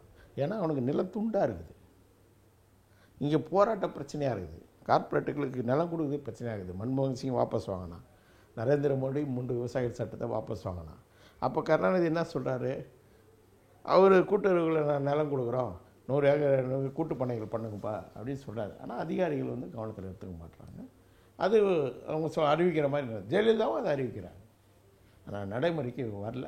சில இடங்களில் நடக்கிறதா சொல்கிறாங்க. முழு ஆய்வு தேவை. சில மாவட்டங்களில் அரசு சொல்லி கூட்டுப்பண்ணைகள் நடந்ததாகவும் அது தொடர்ச்சியாக சில இடங்களில் நடக்கிறதாகவும் சொல்கிறாங்க. அதனுடைய முழு விவரம் இன்னும் நமக்கு கைக்கு கிடைக்கல. இடங்கள் கூட தெரியும், ஆனால் அதை பற்றின ஆய்வு முழுமையடையலை. அப்போது இந்த ஆளும் வர்க்கங்களுடைய ஏஜென்ட்டுங்களே அதை முன்வைக்கிறாங்கன்னா அது தேவை இருக்குது. அப்போ இதனுடைய விளைவு என்ன ஆகுதுன்னா, இந்த விவசாயத்தையே கைவிட்டு போகிறவர்களுக்கு, போராட்டம் கைவிட்டு போகிறவர்களுக்கு தமிழக முதலாளிகள் தமிழக ஆளும் வர்க்கம் இங்கே அவங்க என்ன பண்ணுறாங்கன்னா, விவசாயத்தில் முதலாளித்துவ மூலதனத்தை போட்டு கார்ப்பரேட்டுகளுக்கே கூட கொடுக்கட்டும் அப்படி வளர்க்காமல் இவங்க என்ன பண்ணுறாங்கன்னா, தொழில்துறை சார்ந்த சேவைத்துறைகள் சார்ந்த கனிம வளங்களை கொள்ளடிக்கக்கூடிய அதற்கு விவசாய நிலங்களை முழுக்க பறிக்கிறார். அதுதான் இங்கே முக்கிய பிரச்சனை. மிக முக்கிய பிரச்சனை விவசாய நிலங்களிலிருந்து விவசாயிகள் வெளியேறுவதும் கூட இது ஒரு முக்கிய பிரச்சனையாக இருக்குது. எந்த உத்தரவாதமும் இல்லாத வாழ்க்கை முறை இன்றைக்கி இருக்குது. விவசாயத்துக்கு எந்த உத்தரவாதமும் இல்லை. கார்ப்பரேட் கம்பெனியை கூட வாங்கிட்டு அவன் நிலம் கொடுத்தானாங்க, ஒரு காசு கொடுத்தானா கூட அவங்க விற்றுட்டு போவாங்க. ஆனால் எந்த உத்தரவாதம் இல்லாமல் இவர்கள் இதற்கு பிடுங்குறாங்க. அவன் விவசாயத்துக்கு வாங்கினா வேறு. இப்போ விவசாயத்துக்கு இவன் வாங்குறான், ரிலையன்ஸை வாங்குறான், அங்கே அங்கெல்லாம் அதானி வாங்குறான், லட்சக்கணக்கான ஏக்கர் வாங்குறானுங்க. இங்கே கூட சிலர்லாம் வளைச்சி போட்டிருக்காங்க. ஆயிரக்கணக்கான ஏக்கர்கள் அரசியல்வாதிங்க வளைச்சி போட்டிருக்காங்க. அங்கங்கே ஆயிரக்கணக்கான ஏக்கர். சில அதுவும் பிரச்சனை இல்லாத இடங்களில், அதாவது ஃபாரஸ்ட் லேண்டுங்க, இதெல்லாம் இவங்க வளைச்சி போட்டிருக்காங்க. உங்களுக்கு தருமபுரி சேலம் பகுதியில் போனீங்கன்னா அங்கே போய் விசாரித்து பார்த்தீங்கன்னா சொல்லுவாங்க.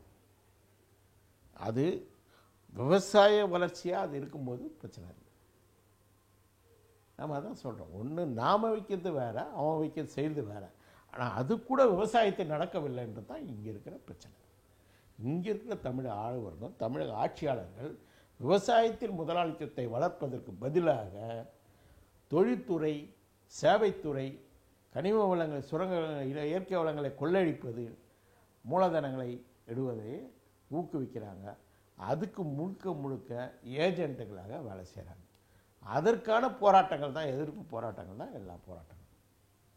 இந்த போராட்டங்கள் எல்லாம் உங்களுக்கு கார்ப்பரேட்டு வந்தால் இந்த போராட்டங்கள் இவ்வளோ நடக்காது. ஏன் நடக்காதுன்னு சொல்கிறேன்னு சொன்னால், அவன் நிலங்களுக்கு கொடுக்குற காசு மக்கள் ரியல் எஸ்டேட்டை விட அதிகமாக இருக்கும்போது நிச்சயம் கொடுப்பாங்க. அவன் விவசாயத்துக்கு தான் கேட்குறான்னும் போது கட்டாயம் கொடுப்பாங்க. மிகப்பெரிய பிரச்சனை இல்லை. விவசாயிகளுடைய மனநிலையை நம்ம பார்த்துருக்கும்போது கூட்டுப்பனைகளை பற்றிலாம் பேசும்போது அவங்களுக்கு ஒரு அவநம்பிக்கை தான் இருக்குது. இந்த அரசு செய்ய விடுவானா, இந்த அரசு ஒத்துழைப்பானா, அதுக்கு போராடுறது. ஏன்னா இந்த ஒரு நடுத்தர வர்க்க மனப்பான்மை வந்துட்டனால சமூகத்தில் அதற்காக போராடுறதுக்கெலாம் இன்னும் அவங்க தயார். ஒரு கொள்கை ரீதியாக ஒரு விஷயத்தை புரிந்து கொண்டு அடுத்த கட்ட வளர்ச்சின்றதுக்கெலாம் போராட தயார். அந்த காலகட்டம் முடிஞ்சு போச்சு, தவற விட்டோம் நாங்கள். அதுதான் நான் எப்பவுமே சொல்லுவேன். 90களில் இந்த ஆய்வுகளை முடிச்சிருந்தா அன்றைக்கி இருக்கிற சூழ்நிலையை நல்லா பயன்படுத்திருக்கேன். ஆனால் 90ல் ஆய்வு பண்ணாமல் பின்னாடி 5 வருடங்கள் நான் சிறைக்கு போனது மிகப்பெரிய என்னுடைய இழப்பாக கருது. அப்போ அந்த காலம் கடக்குது. அவங்களுக்கான நெருக்கடிகள், அந்த நெருக்கடி தீர்க்க வேண்டிய கட்டத்தில் தீர்க்கப்படலை. அதுக்கப்புறம் அப்படியே வேறு எது நோக்கி நகர்றாங்க. தொடர்ந்து அவநம்பிக்கைகள் உருவாக்கப்படுது.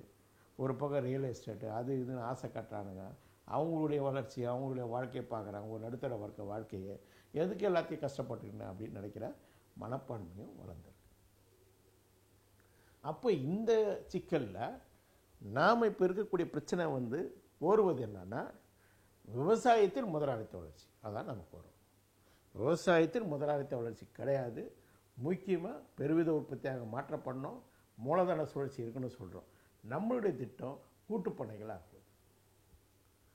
எதிரி ஆளும் வர்க்கத்தினுடைய திட்டம் கார்பரேட்டாக பண்ணட்டும். ஆனால் இல்லை அப்படின்றது தான் தமிழ்நாட்டில் இல்லை. தமிழ்நாட்டில் திட்டமிட்டு அதை செய்ய மாட்டாங்க. ஆளும் வர்க்கங்கள், ஆட்சியாளர்கள் செய்ய மாட்டாங்க. அப்படின்றது தான் இப்போ இருக்கக்கூடிய முக்கியமான விஷயம். இந்த ரெண்டுத்துக்கான விவாதம் அவசியம், விவரங்கள் அவசியம். ரெண்டாவது மற்றபடி அந்த சந்தைக்கான உற்பத்தி, மக்கள் தொகை அதெல்லாம் மாறிடும், சீக்கிரமே மாறிடும். இந்த ரெண்டு மாறிச்சுன்னா அது ஆட்டோமேட்டிக்காக மாறிடும், பிரச்சனை இல்லை. ஏன்னா 4 ஃபேக்டர் நம்ம சொல்கிறோம், 4 காரணிகள். சந்தைக்கான உற்பத்தி, அது மறுசுழற்சிக்கானாலே சந்தைக்கான உற்பத்தியாக மாறிடும். அதுக்கு அடுத்தது மக்கள் தொகை ஆட்டோமேட்டிக்காக நவீன முறைக்கு தொழிலாளர்களாக மாறல. அது இன்னும் கூட புரிஞ்சிக்க மாட்டாங்க. கூலி தொழிலாளி என்பது முதலாளித்துவனுடைய அம்சமே கிடையாது, அரை நிலவுடைமை அம்சம். விவசாயத்தை தொழிலாளர்கள் அப்படின்னா நீங்கள் இப்போ தெரிஞ்சிக்கணுன்னா, எஸ்டேட்டுகளில் வேலை செய்கிறாங்கல்ல, குறைந்தபட்சம் அவங்களுக்கே முழு உரிமை கிடையாது. ஆனால் அந்த தொழிலாளர்கள், அவர்கள் தொழிலாளர்கள், விவசாய தொழிலாளர்கள், அவங்களுக்கு அனைத்து மற்ற தொழிலாளர்கள் இருக்கிறது போல் எல்லாம் உண்டு. இஎஸ்ஐ, பிஎஃப் எல்லாம் உண்டு. அதுதான் முக்கியம். தொழிலாளர்கள்ன்றது ஒரு அங்கீகரிக்கப்பட்ட ஒன்றா விவசாயத்திலையும் மாற்றப்படணும். ஒரு முதலாளித்துவம் விவசாயத்தில் மாறிச்சுன்னா தொழிலாளர்களும் அதே போல் மாறிடலாம். எப்படி மற்ற தொழில்கள் இருக்கிறாங்களோ அது போல் விவசாயத்தில் மாறிடும். அப்படிலாம் இன்னும் மாறல. கூலி தொழிலாளி அப்படின்னு சொல்லுவதே அரைநிலவுடைமையை வெளிப்பாடு அப்படின்றது தான் நான் புரிஞ்சிக்க வேண்டிய விஷயம். அடுத்த கட்டமாக திரும்பி அந்த அடிக்கட்டுமானம், மேல் கட்டுமான விஷயத்துக்கு வருவோம். அதாவது அடிக்கட்டுமானம், மேல் கட்டுமானம் சில சமயங்களில் தீர்மானிக்கப்படும், அடிக்கட்டுமானம் தான் எப்போ தீர்மானிக்கப்படும் அவர் சொல்கிறார். ஆனால் உண்மை என்னன்னா, இந்த அடிக்கட்டுமானம், அடிப்படை முரண்பாடுகள், புரட்சியினுடைய கட்டம், திட்டம் எல்லாமே அடிப்படையானது. முதன்மையான விஷயம் எப்போவுமே வேறு விஷயங்கள் தான் இருக்கும். இதுவும் ஒரு முதன்மை விஷயம். அது இறுதி கட்டத்தில் தான் எப்பவுமே வரும். சில சமயங்களில் உதவும். உதாரணத்துக்கு இதை எடுத்துப்போம். புரட்சியினுடைய மையமான கடமை அரசியல் அதிகாரத்தை கைப்பற்றுவது என்று தான் சொல்கிறார் லெனின். இந்த அரசியல் அதிகாரத்தை கைப்பற்றுவது என்பது மேல் கட்டுமானத்துக்கான செயல்பாடு. ஏன் அரசியல் அதிகாரத்தை கைப்பற்றணும்னு சொல்கிறாருன்னா, இந்த அரசியல் அதிகாரத்தை கைப்பற்றினால்தான் அந்த அடிக்கட்டுமான பொருளாதார மாற்றங்களை கூட முழுமையாக செய்யணும். மையமான கடமை அரசியல் அதிகாரத்தை கைப்பற்றுவது என்பதிலிருந்து தான் இது பார்க்க வேண்டிய அவசியம். முதல்ல சொன்ன மாதிரி ஏன் சொல்கிறோன்னு சொன்னால், அந்த அரசியல் அதிகாரத்தை எந்த வர்க்கங்கள் கைப்பற்றுதோ அந்த வர்க்கங்கள் தான் அந்த வர்க்க நலனுக்கு ஏற்ற பொருளாதார கட்டமைப்பை, உற்பத்தி முறையை மாற்றி அமைக்க முடியும். உதாரணத்துக்கு மன்மோகன் சிங், நரசிம்மராவ் தலைமையிலான அந்த மாற்றம் இருக்குதுல்ல, அது ரொம்ப முக்கியமான மாற்றம். அதனால தான் உலகமயமாக்கல், தாராளமயமாக்கல், தனியார் மயமாக்கலை அவர் நடைமுறைப்படுத்த முடிஞ்சது முதலாளிகளால். அடுத்து நரேந்திர மோடி வரும்போது தான் தீவிரமாக அவனால் கொண்டு போக முடியுது இந்த பொருளாதார மாற்றம். அப்போ இந்த பொருளாதார மாற்றம் மேலே கைப்பற்றிய அரசியல் அதிகாரத்தில் நடந்தால் கூட இந்த சமூகத்தில் இந்த பொருளாதார மாற்றத்தினால் வந்தக்கூடிய விளைவுகள் இருக்கு இல்லையா, இந்த விளைவுகள் என்னவாகுதுன்னா, இதோடு இதுக்கு முன்ன பின்ன அப்படின்றது இருக்கணும் எப்பவுமே. அதாவது முதல்ல அரசியல் அதிகார கைப்பற்றல், அப்புறம் பொருளாதார மாற்றம், அதோடு இணைந்த பண்பாட்டு ரீதியான மாற்றம், இதெல்லாம் அவசியம். இதுதான் கடந்த கால தோல்விகளுடைய முக்கியமான படிப்பினைகள். மாவோவாத உணர்றாரு, ஆனால் கொஞ்சம் தாமதமாக உணர்றாரு. அது மட்டும் இல்லாமல் அங்கே சோசியலிச இது வச்சுதுன்றது அங்கே தவறாக போகுது. மக்கள் ஜனநாயக சிந்தனை பண்பாட்டு புரட்சியை வச்சுருந்தா அங்கே மாற்றம் சிறப்பாக இருந்திருக்கும். அதுக்கு பதிலாக சோசியலிச பண்பாட்டு புரட்சி அது மாறதனுடைய விளைவு ஒரு பின்தங்கிய நாட்டில் அது தோல்வியும் குழப்பங்களையும் உருவாக்குது.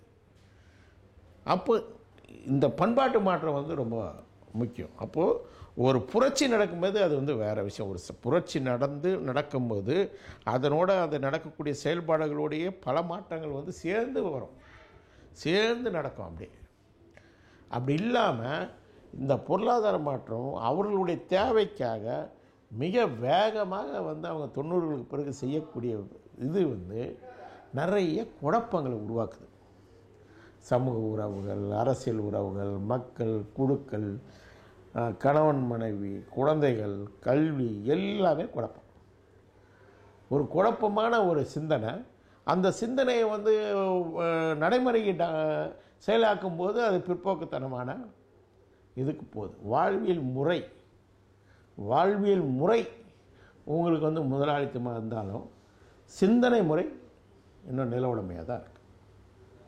முதலாளித்தமாக கிராமங்களில் கூட மாற்றங்கள் வந்துடுச்சு, ஆனால் சிந்தனை முறை நகரங்களில் கூட நில உடைமை சிந்தனை முறை தான் இருக்குது. ஏன்னா இவங்களே அப்படி தான் இருக்காங்க.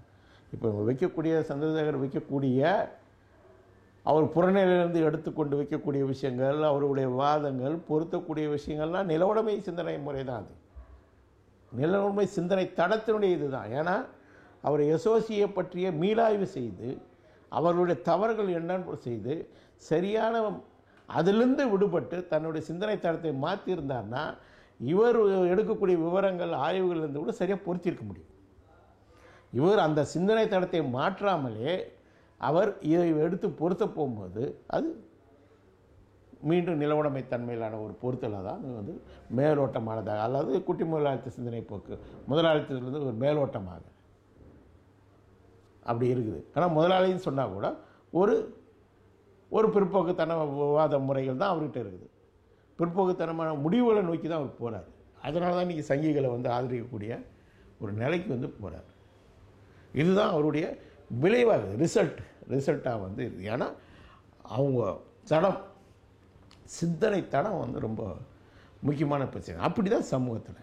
அப்போ சமூகத்தில் இன்றைக்கி என்ன கோருதுன்னா, கிட்டத்தட்ட நான் 9க்கு முன்னாடி 19க்கு முன்னாடி தான் இந்த விஷயத்தை சொல்லிகிட்ருக்கிறேன். ஏன்னா நாங்கள் அப்போ பண்பாட்டு அமைப்பு ஆரம்பிக்கும்போது அதிலே நான் அந்த விஷயங்களை சொன்னேன். அதாவது என்னென்னா, பண்பாட்டு அமைப்பு ஆரம்பிக்க வேண்டிய தேவை கொரோனாவுக்கு பிறகு அது செயலற்று போயிடுச்சு. அதனுடைய தேவைகள் முக்கியமாக நம்ம சொல்லும்போது என்னென்னா, இன்றைக்கி பொருளாதார மாற்றங்கள் மிக வேகமாக நடந்ததனுடைய விளைவு இணைந்து நடந்து இருக்க வேண்டிய சில பண்பாட்டு மாற்றங்கள். அது நடக்காதனுடைய விளைவு இன்றைக்கி சமூகம் பண்பாட்டு மாற்றங்களை கோருது, சில அரசியல் அதிகாரங்களை கோருது. ரெண்டுமே சரியாக நடக்கலை, பண்பாடு முக்கியமாக நடக்கலை. இதனுடைய விளைவுகள் தான் ஒவ்வொரு சின்ன விஷயங்களும். நான் இதை முன்னாடியே எழுதியிருக்கேன், நிறைய பதிவுகள் போட்டிருக்கிறேன். அது மட்டும் இல்லாமல் பெண்கள் விஷயத்தை பேசும்போது சொல்லிக்கிறேன், கிட்டத்தட்ட 8 வருஷங்களுக்கு முன்னாடியே என்ன மாற்றம், பெண்களுக்கு ஏன் இந்த மாற்றம் நடக்குதுன்னு தெரிய மாட்டுது, ஏன் நம்ம இன்றைக்கி வந்துருக்கோம், ஆண்களுக்கு ஏன்னு தெரிய மாட்டுது. நம்ம அப்பா சொன்னதை அம்மா செஞ்சாங்க, சாதாரணமாக அடித்தாங்க அம்மாவை அப்பா. ஆனால் இன்றைக்கி நம்ம பேச முடியலையே அப்படின்னு அவன் குழம்பி போய் நிற்கிறான். இன்றைக்கி இந்த மாற்றம் ஏன்னு அவனுக்கு தெரியல. அப்போ இந்த குழப்பங்கள் ஒரு தெளிவான ஒரு சமூக மாற்றம் நடக்கும்போது இருக்காது. அப்போ இன்றைக்கி பண்பாட்டு மாற்றம் கூடுது. அது மட்டும் இல்லாமல் சமூகத்தில் நடக்கிற சாதி விஷயம், இது உறவு மட்டும் இல்லை, சாதிய விஷயங்கள், பிற்போக்குத்தனங்கள் அது மேலோங்குது, அது சண்டை போடுது. ஆதிக்க சக்திகள் அதை தக்க வைக்கிறதுக்கான சண்டைகள், சாதிய ஆணவ கொலைகள், சாதிய மோதல்கள், ஆண்ட பரம்பரை அப்படின்னு சொல்கிறது, இது எல்லாமே ஒரு பண்பாட்டு புரட்சியினுடைய பண்பாட்டு தேவையினுடைய மோதல்கள் எல்லாமே. இது மேலோங்குது, பேசும் பொருளாக சனாதனங்கள் விஷயங்கள் மாறுது. இது ஏன்னா அது அந்த ஆதிக்க சக்திகள் ஒரு பண்பாட்டு இதை பிற்போக்கு பண்பாட்டை கொண்டு வரத்துக்கு முயற்சி செய்யும்போது அதை எதிர்க்கக்கூடியதாக இருக்குது. ஆனால் அதை எதிர்க்கக்கூடியது மாற்று தெளிவான ஒரு தமிழ் தேசிய பண்பாட்டை முன்வைக்கல, இல்லை மக்கள் ஜனநாயக பண்பாட்டை முன்வைக்கல. அப்போ சும்மா அதை எதிர்க்கிறது பொதுவான ஒரு முதலாளித்த வாழ்வியல் முறை, ஏற்கனவே இருக்கிற வாழ்வியல் முறை தான் எதுன்ற நிலைக்கு தான் அது போகுது.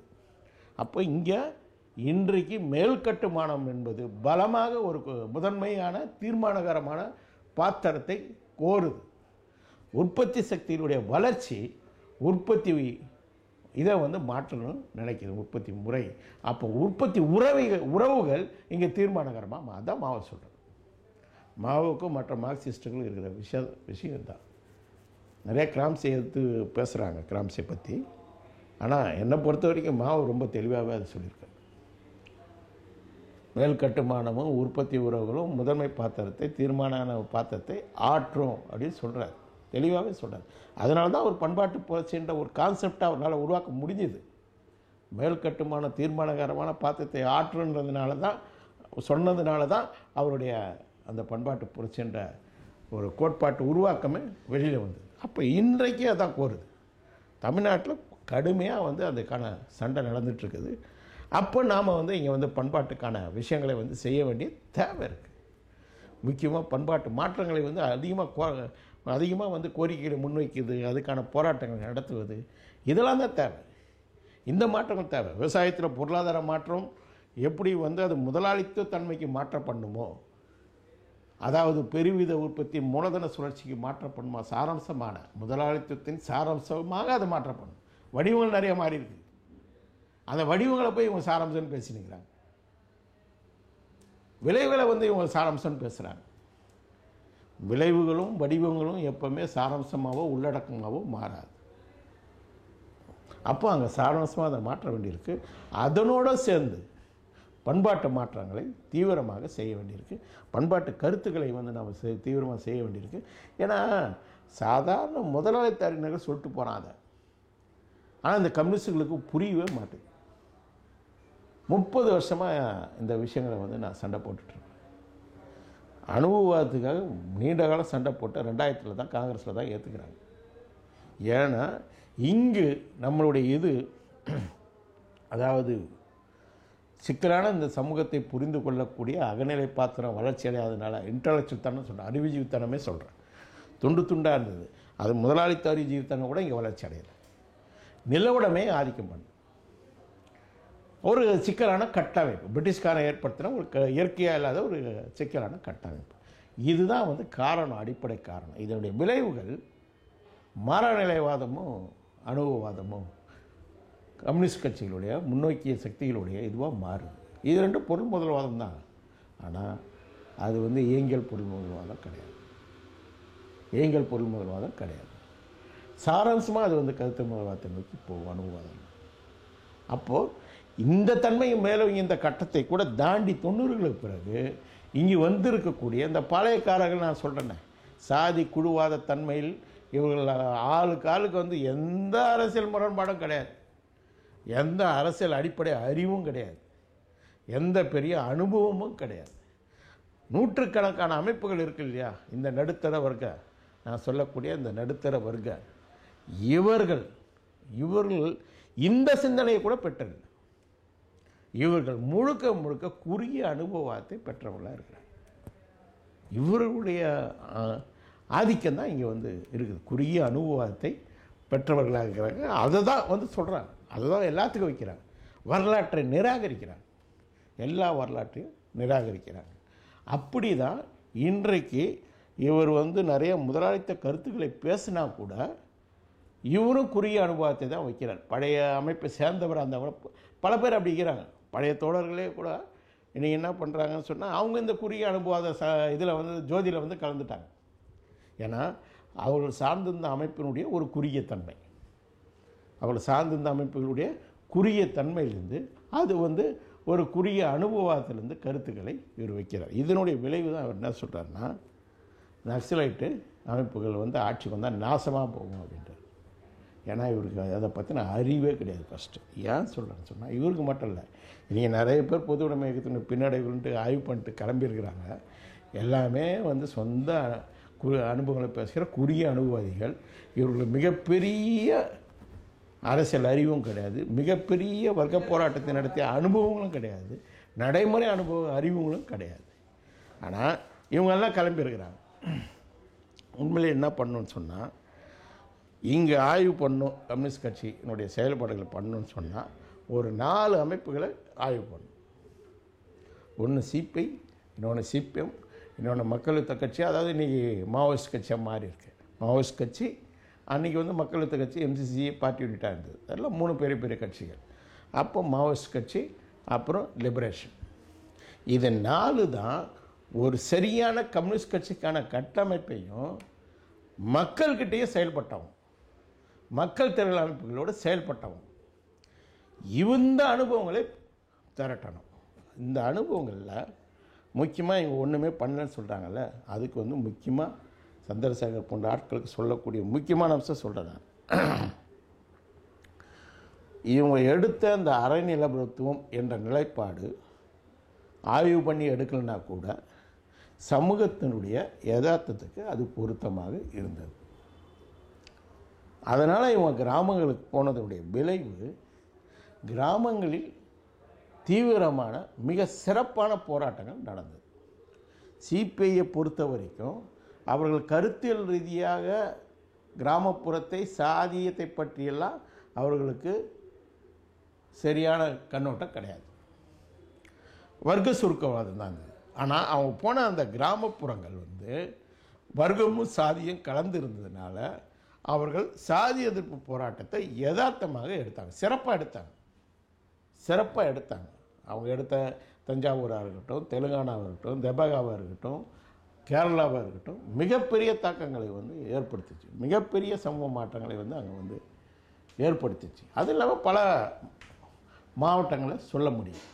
அதுக்கடுத்தது நக்சல்பாரி நாசமாக போயிருக்கோன்னு சொல்கிற அந்த நக்சல்பாரிகள் எடுத்த பகுதிகள் தான் பெருமளவு இந்த சமூக மாற்றங்களை ஏற்படுத்துச்சு, பெருமளவு சமூக மாற்றம். ஏன்னா அறநிலையம் போய் அங்கே தெளிவாக எல்லா பாட்டத்தை எடுத்தாங்க. அவங்க சாதியை பற்றி நிலைப்பாடு கிடையாது, ஆனால் இவங்களுக்கு சாதியை பற்றி தெளிவான அரசியல் கண்ணோட்டம் உண்டு. முதல் இந்தியாவிலே அடிக்கட்டுமானம் மேல் கட்டுமானத்தில் சாதின்னு சொன்ன நிலைப்பாடு எடுத்து மக்கள் யுத்த கட்சி. 77 லிபரேஷன் கட்சி தலித் அமைப்பை கட்டினாங்க. அப்போ இந்த வரலாறே தெரியாமல் லட்சக்கணக்கான மக்களை திரட்டாங்க. அதெல்லாம் உங்களுக்கு என்னென்ன தெரியாது. வெறும் காலையில் அரெஸ்ட் ஆகி சாயங்காலம் வெளியே வரவங்க, பத்திரிகை விற்கிறவங்க, இதுதான் உங்களுடைய புரட்சிகர நடைமுறையாக இருந்தது. உங்களுக்கு லட்சக்கணக்கான மக்களை திரட்டியதை பற்றிலாம் தெரியாது. ஏன் உங்கள் புதிய ஜனநாயகத்திலே இப்போ எழுந்தது பேரலை, நக்சல்பாரி அலைன்னு ஆர்சிஎஸ் மாநாடு, ரைட் கூலி சங்கம் மாநாட்டுக்கு வந்து புதிய ஜனநாயகத்தில் எழுதுனாங்களே, லட்சக்கணக்கான மக்கள் 15 லட்சம் பேர் வந்தாங்க அப்படின்னு எழுதுனாங்களே, அப்போது அதை படிச்சிருக்கீங்களா? முதல்ல அதை படிங்க, அது ரொம்ப முக்கியம். லட்சக்கணக்கான மக்களை அவங்க திரட்டினாங்க. அங்கேயும் பீகார்லேயும்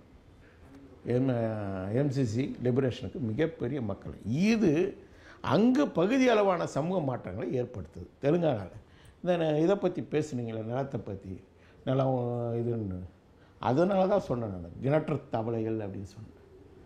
ஏன் சொன்னால் 90களில் லட்சக்கணக்கான லட்சத்துக்கும் மேற்பட்ட ஏக்கர் நிலங்கள் தெலுங்கானாவில் வந்து பகிர்ந்தளிக்கப்பட்டது 90கள். இதனுடைய விளைவு தான் சென்னாரெட்டி வந்து பேச்சுவார்த்தைக்கு வந்தது. இதனுடைய விளைவாக தான் பின்னாடி ராஜசேகர ரெட்டி வந்து பேச்சுவார்த்தை. லட்சக்கணக்கான ஏக்கர் எப்படி ரிஜிஸ்ட்ராரை கிராமத்தை கூப்பிட்டு பதிவு பண்ணப்பட்டது நிலங்கள். ரிஜிஸ்ட்ரார் கிராமத்தை கூப்பிட்டு பதிவு பண்ணப்பட்டது. லட்சக்கணக்கான ஒவ்வொரு டிஸ்ட்ரிக்டில் எவ்வளோன்ற புள்ளி வரங்களாம் இருக்கு. கட்டாயம் நான் எடுத்து தர தயார். ஏன் சொல்கிறேன்னா, பின்தங்கிய பகுதியாக இருந்த தெலுங்கானா இன்னைக்கு விவசாயத்தை செழிப்பாக இருந்ததுக்கு அதாங்க. அதே தான் தருமபுரி. வானம் பார்த்த பூமியாக அந்த விவசாயம் இன்றைக்கி மற்ற மாவட்டங்கள்லாம் விவசாயம் போயின்னு இருக்குது. தருமபுரியில் விவசாயம் சிறப்பாக நடந்துனுது, விவசாயம் வளர்ந்துனுது. இதுதான் வந்து முக்கியம். அப்போது இங்கே என்ன நடந்தது, இந்த பகுதி அளவு மாற்றம், அதாவது அரை நிலவுடைமை அப்படின்றதுனுடைய விஷயம் ஒரு பகுதி அளவு மாற்றங்க. இதுக்கு தான் வந்து நான் சொன்ன கோட்பாடுகளை ஒழுங்காக படிக்கணும். தமிழ்நாட்டு மண்டலில் இந்தியாவை பொறுத்த வரைக்கும் ஒழுங்காக எவனும் படிக்கிறது கிடையாது. இதுக்கு தான் நாங்கள் மாவோவுடைய மொழிபெயர்ப்பை கொண்டு வந்தோம், அறிவு சமூகமயம் ஆகணும் அப்படின்ட்டு. ஏன்னா மாவோ வந்து தத்துவத்தில் மிகப்பெரிய பங்களிப்புகளை செஞ்சுருக்கார். எங்களுடைய விதிகள் 3 விதிகளையுமே மாற்றிருக்கார். அதில் முக்கியமானது அளவு மாற்றம் பண்பு மாற்றம் என்ற விதி. அதை அவர் மாற்றுறார். எப்படி மாற்றுறாருன்னா சேர்க்குறார். என்ன சேர்க்குறாருன்னா, அளவு மாற்றம் பண்பு மாற்றம் மட்டும் கிடையாது, ஒவ்வொரு பொருளிலும் பகுதி அளவு பண்பு மாற்றங்கள் உண்டு அப்படின்னு சொல்கிறார். பகுதி அளவு பண்பு மாற்றம் உண்டு அப்படின்னு சொல்கிறார். அதன் அடிப்படையில் தான், இந்த தத்துவார்த்த அடிப்படையில் தான் அவர் 4 இடைக்கட்டங்களை கட்டி, அந்த முதன்மை முரண்பாடு 4 இடைக்கட்டங்களை மாறும். இங்கே கூமட்டைக்கு நிறைய பேர் முதன்மை முரண்பாடை பேசிட்டு இருக்காங்க. இன்னொரு இதில் கூட பார்த்துக்கலாம். முதன்மை முரண்பாடு என்பது குறிப்பான திட்டத்தோட, குறிப்பான திட்டம் ஒன்று இதுவே அவர் தான் கொண்டு வரார் முறையே. குறிப்பான திட்டம், அந்த குறிப்பான திட்டம்னா பொது திட்டத்தினுடைய பகுதி. இப்போ நாங்கள் வச்சுருக்கிறோம் பாசிச எதிர்ப்பு, இந்த இதை வந்து வச்சுருக்கிறோம். இது குறிப்பான திட்டம்னு வச்சுருக்கிறோம். இது அதனுடைய பகுதியாக தான் இருக்கும். வெறும் அவங்களோட ஐக்கியம் பண்ணி கட்டுறது, இவங்களோட அரசமைக்கிறது, அதுக்கு பேர் வந்து குறிப்பான திட்டம் இடைக்கட்டெல்லாம் கிடையவே கிடையாது. அது பாசிச இல்லைன்னா கூட இடைக்கட்டங்கள் வரும். அப்போ இடைக்கட்டம்னா என்ன, குறிப்பான திட்டம்னா என்னன்னா ஏற்கனவே இருக்கிற திட்டத்தினுடைய பகுதி. அதை அந்த கட்டம் அது அப்படி நகர்த்தம், அதை தீர்மானிக்கிறது தான் முக்கியமான விஷயம். அப்படி தான் நம்ம வந்து ஆய்வு பண்ணணும். அப்படி பண்ணும்போது இங்கு பகுதி அளவு பண்பு மாற்றங்களை நக்சல்பாரி அமைப்புகள் சேர்ந்திருக்கு. இந்த முதலாளித்த முன்னேற்றங்கள் நக்சல்பாரி அமைப்புகளுடைய போராட்டங்கள்னாலையும் அங்கு செய்த நில சீர்திருத்தங்கள்னாலையும் நடந்தது. தமிழ்நாட்டிலும் கருணாநிதி ஆட்சி 70களிலிருந்து இவருடைய எம்ஜிஆர் ஆட்சியினுடைய இதில் வரைக்கும் தொடர்ந்து நக்சலைட் அபாயம் என்ற பெயரில் சர்க்குலர் எழுதப்பட்டு கல்விக்கூடங்களும் சாலைகளும் போடப்பட்டன. இது ரொம்ப முக்கியமான மாற்றம். நக்சலைட்டுகளுடைய அபாயன்ற பெயரில் நடந்தது எல்லாமே. இனி சொல்கிறாங்களா திராவிட மாடல், திராவிட மாடல் கிடையாது, ஒன்றும் கிடையாது. நக்சலைட்டுகள் அபாயம் என்ற பேர். ஜெயலலிதா கடைசி பார்த்திபன் என்ற சிவா இறந்து அவர் வீரமரணம் அடைந்து 1 மாதத்தில் கந்துவட்டி சட்டம் வருது. ஏன்னா லட்சக்கணக்கான ரூபாய்களை கந்துவட்டிக்காரர்கள்கிட்ட நாங்கள் வந்து பறித்து கொடுத்தோம். கிராமமாக மன்னிப்பு கேட்டு தோப்புக்காரனை போட்டு பணங்களை கொடுத்தாங்க. இந்த போராட்டங்களை பண்ணோம். இன்றைக்கி கந்துவட்டி எவ்வளோ முக்கியம் பிரச்சனை இருக்குது. அன்றைக்கி பண்ணோம். அன்றைக்கி எடுத்துன்னு வந்த சட்டம் தான் கந்துவட்டி சட்டம். அவர் இறந்த 1 மாதத்தில் நாங்கள் போடா சட்டத்தில் உள்ளே இருக்கிறோம். அப்போ வந்து கந்துவட்டி சட்டம், நக்சலைட்டுகள் பின்னாடி மக்கள் போகிறாங்க, இந்த காரணத்தை சொல்லியே நக்சலைட்டுகள் பின்னாடி மக்கள் போகிறாங்க அப்படின்றத சொல்லி அதனால் முதல்ல வரலாறு நேர்மையாக ஆய்வு பண்ணும். சொந்த விருப்பு வெறுப்புகளிலிருந்து உணர்வு தன்மையிலிருந்து விவாதிக்கிறவங்க அறிவார்ந்தவங்க கிடையாது. அறிவு வேறு, உணர்வு வேறு. அப்போது ஆய்வு ஒழுங்காக பண்ணி இந்த 4 அமைப்புகளுடைய இதை எடுங்க. எடுத்திங்கன்னா நிறைய விஷயங்கள் தெரிய வரும். ஏன்னா நீங்கள் சொல்கிற ஆய்வை விட அதிக ஆய்வை நாங்கள் பண்ணியிருக்கோம். உங்களோட தாண்டி தான் நாங்கள் முதலாளித்தை சொல்கிறோம், வளரும் ஏகாதிபத்தியம் சொல்கிறோம். இன்னும் அதை விட 80களிலேயே இவங்க சொல்லியிருக்கிறாங்க. சிஎல்ஐ அதுக்கு முன்னாடியே சிப்தாஸ் கோப் சொல்லியிருக்காரு. புரியுதுங்களா? இதில் இன்னும் கூட இந்த நாங்கள் சொல்லக்கூடிய விஷயங்களே இன்னும் நீங்கள் தாண்டலை. அதுதான் உண்மையான விஷயம். அப்போ நீங்கள் மற்றவர்களை கேலி செய்வது, மற்றவர்கள் எதுவும் தெரியாதவங்க மாதிரி நீங்கள் கருத்துக்களை வெளிப்படுத்துதுன்றது முதல்ல தவறான. விவாதங்களுக்கு தெளிவாக விளக்குங்க. உங்களுக்கு விளக்கணுமா, அவங்களுக்கு விளக்கணுமான்ற கேள்வி தான் இருக்குதே தவிர ஒரு ஆரோக்கியமான விவாதம் கிடையவே கிடையாது. நான் உங்களுக்கு பதில் போட்டேன். இதை இப்போ பதில் தெளிவாக எல்லாமே சொல்கிறேன். இதுதான் திருப்பியும் கூட ஆரோக்கியமாக விவாதிப்போம். அப்போ இதில் நாம் புரிந்து கொள்ள வேண்டிய விஷயம் என்னன்னு சொன்னால், விவசாயத்தில் அதனுடைய அம்சமான பெருவித உற்பத்தியும் மூலதன சுழற்சியும் கிடையாது. அதனால் அதை அறிஞர்களிடமே சொல்கிறோம். அடுத்தது மேல் கட்டுமான அடிக்கட்டுமான விஷயங்களில் முதன்மை கடமைன்னு எப்பவும் தீர்மானங்கள்லாம் கிடையவே கிடையாது. லெனின் தெளிவாக சொல்கிறார், புரட்சியினுடைய முதன்மை கடமை அரசியல் அதிகாரத்தை கைப்பற்றுவது. அப்போ தீர்மானகரமாக அதான் இருக்கும். இப்போவும் தீர்மானகரமாக தான் இருந்தது. யார்? மன்மோகன் சிங் ஆட்சியை கைப்பற்றுவதும் சோனியா ஆட்சி கைப்பற்றுவதா மன்மோகன் சிங் ஆட்சியை கைப்பற்றுவதான்றது முக்கியமான பிரச்சனை. இதுக்கு இருக்கிற பின்புலத்தை பற்றிலாம் உங்களுக்கு தெரியாது. அமெரிக்காவுடைய திட்டம் அது. சோனியா வராமல் தடுத்தது. சோனியா இருந்தால் ஐரோப்பிய யூனியனுடைய அதிகாரம் அதிகமாக இருக்கும். பிரிக்ஸு இன்னும் பலமாக இருந்திருக்கும். அப்போது உலகத்தினுடைய தன்மைகளே மாறி இருக்கும். இது மிகப்பெரிய இது.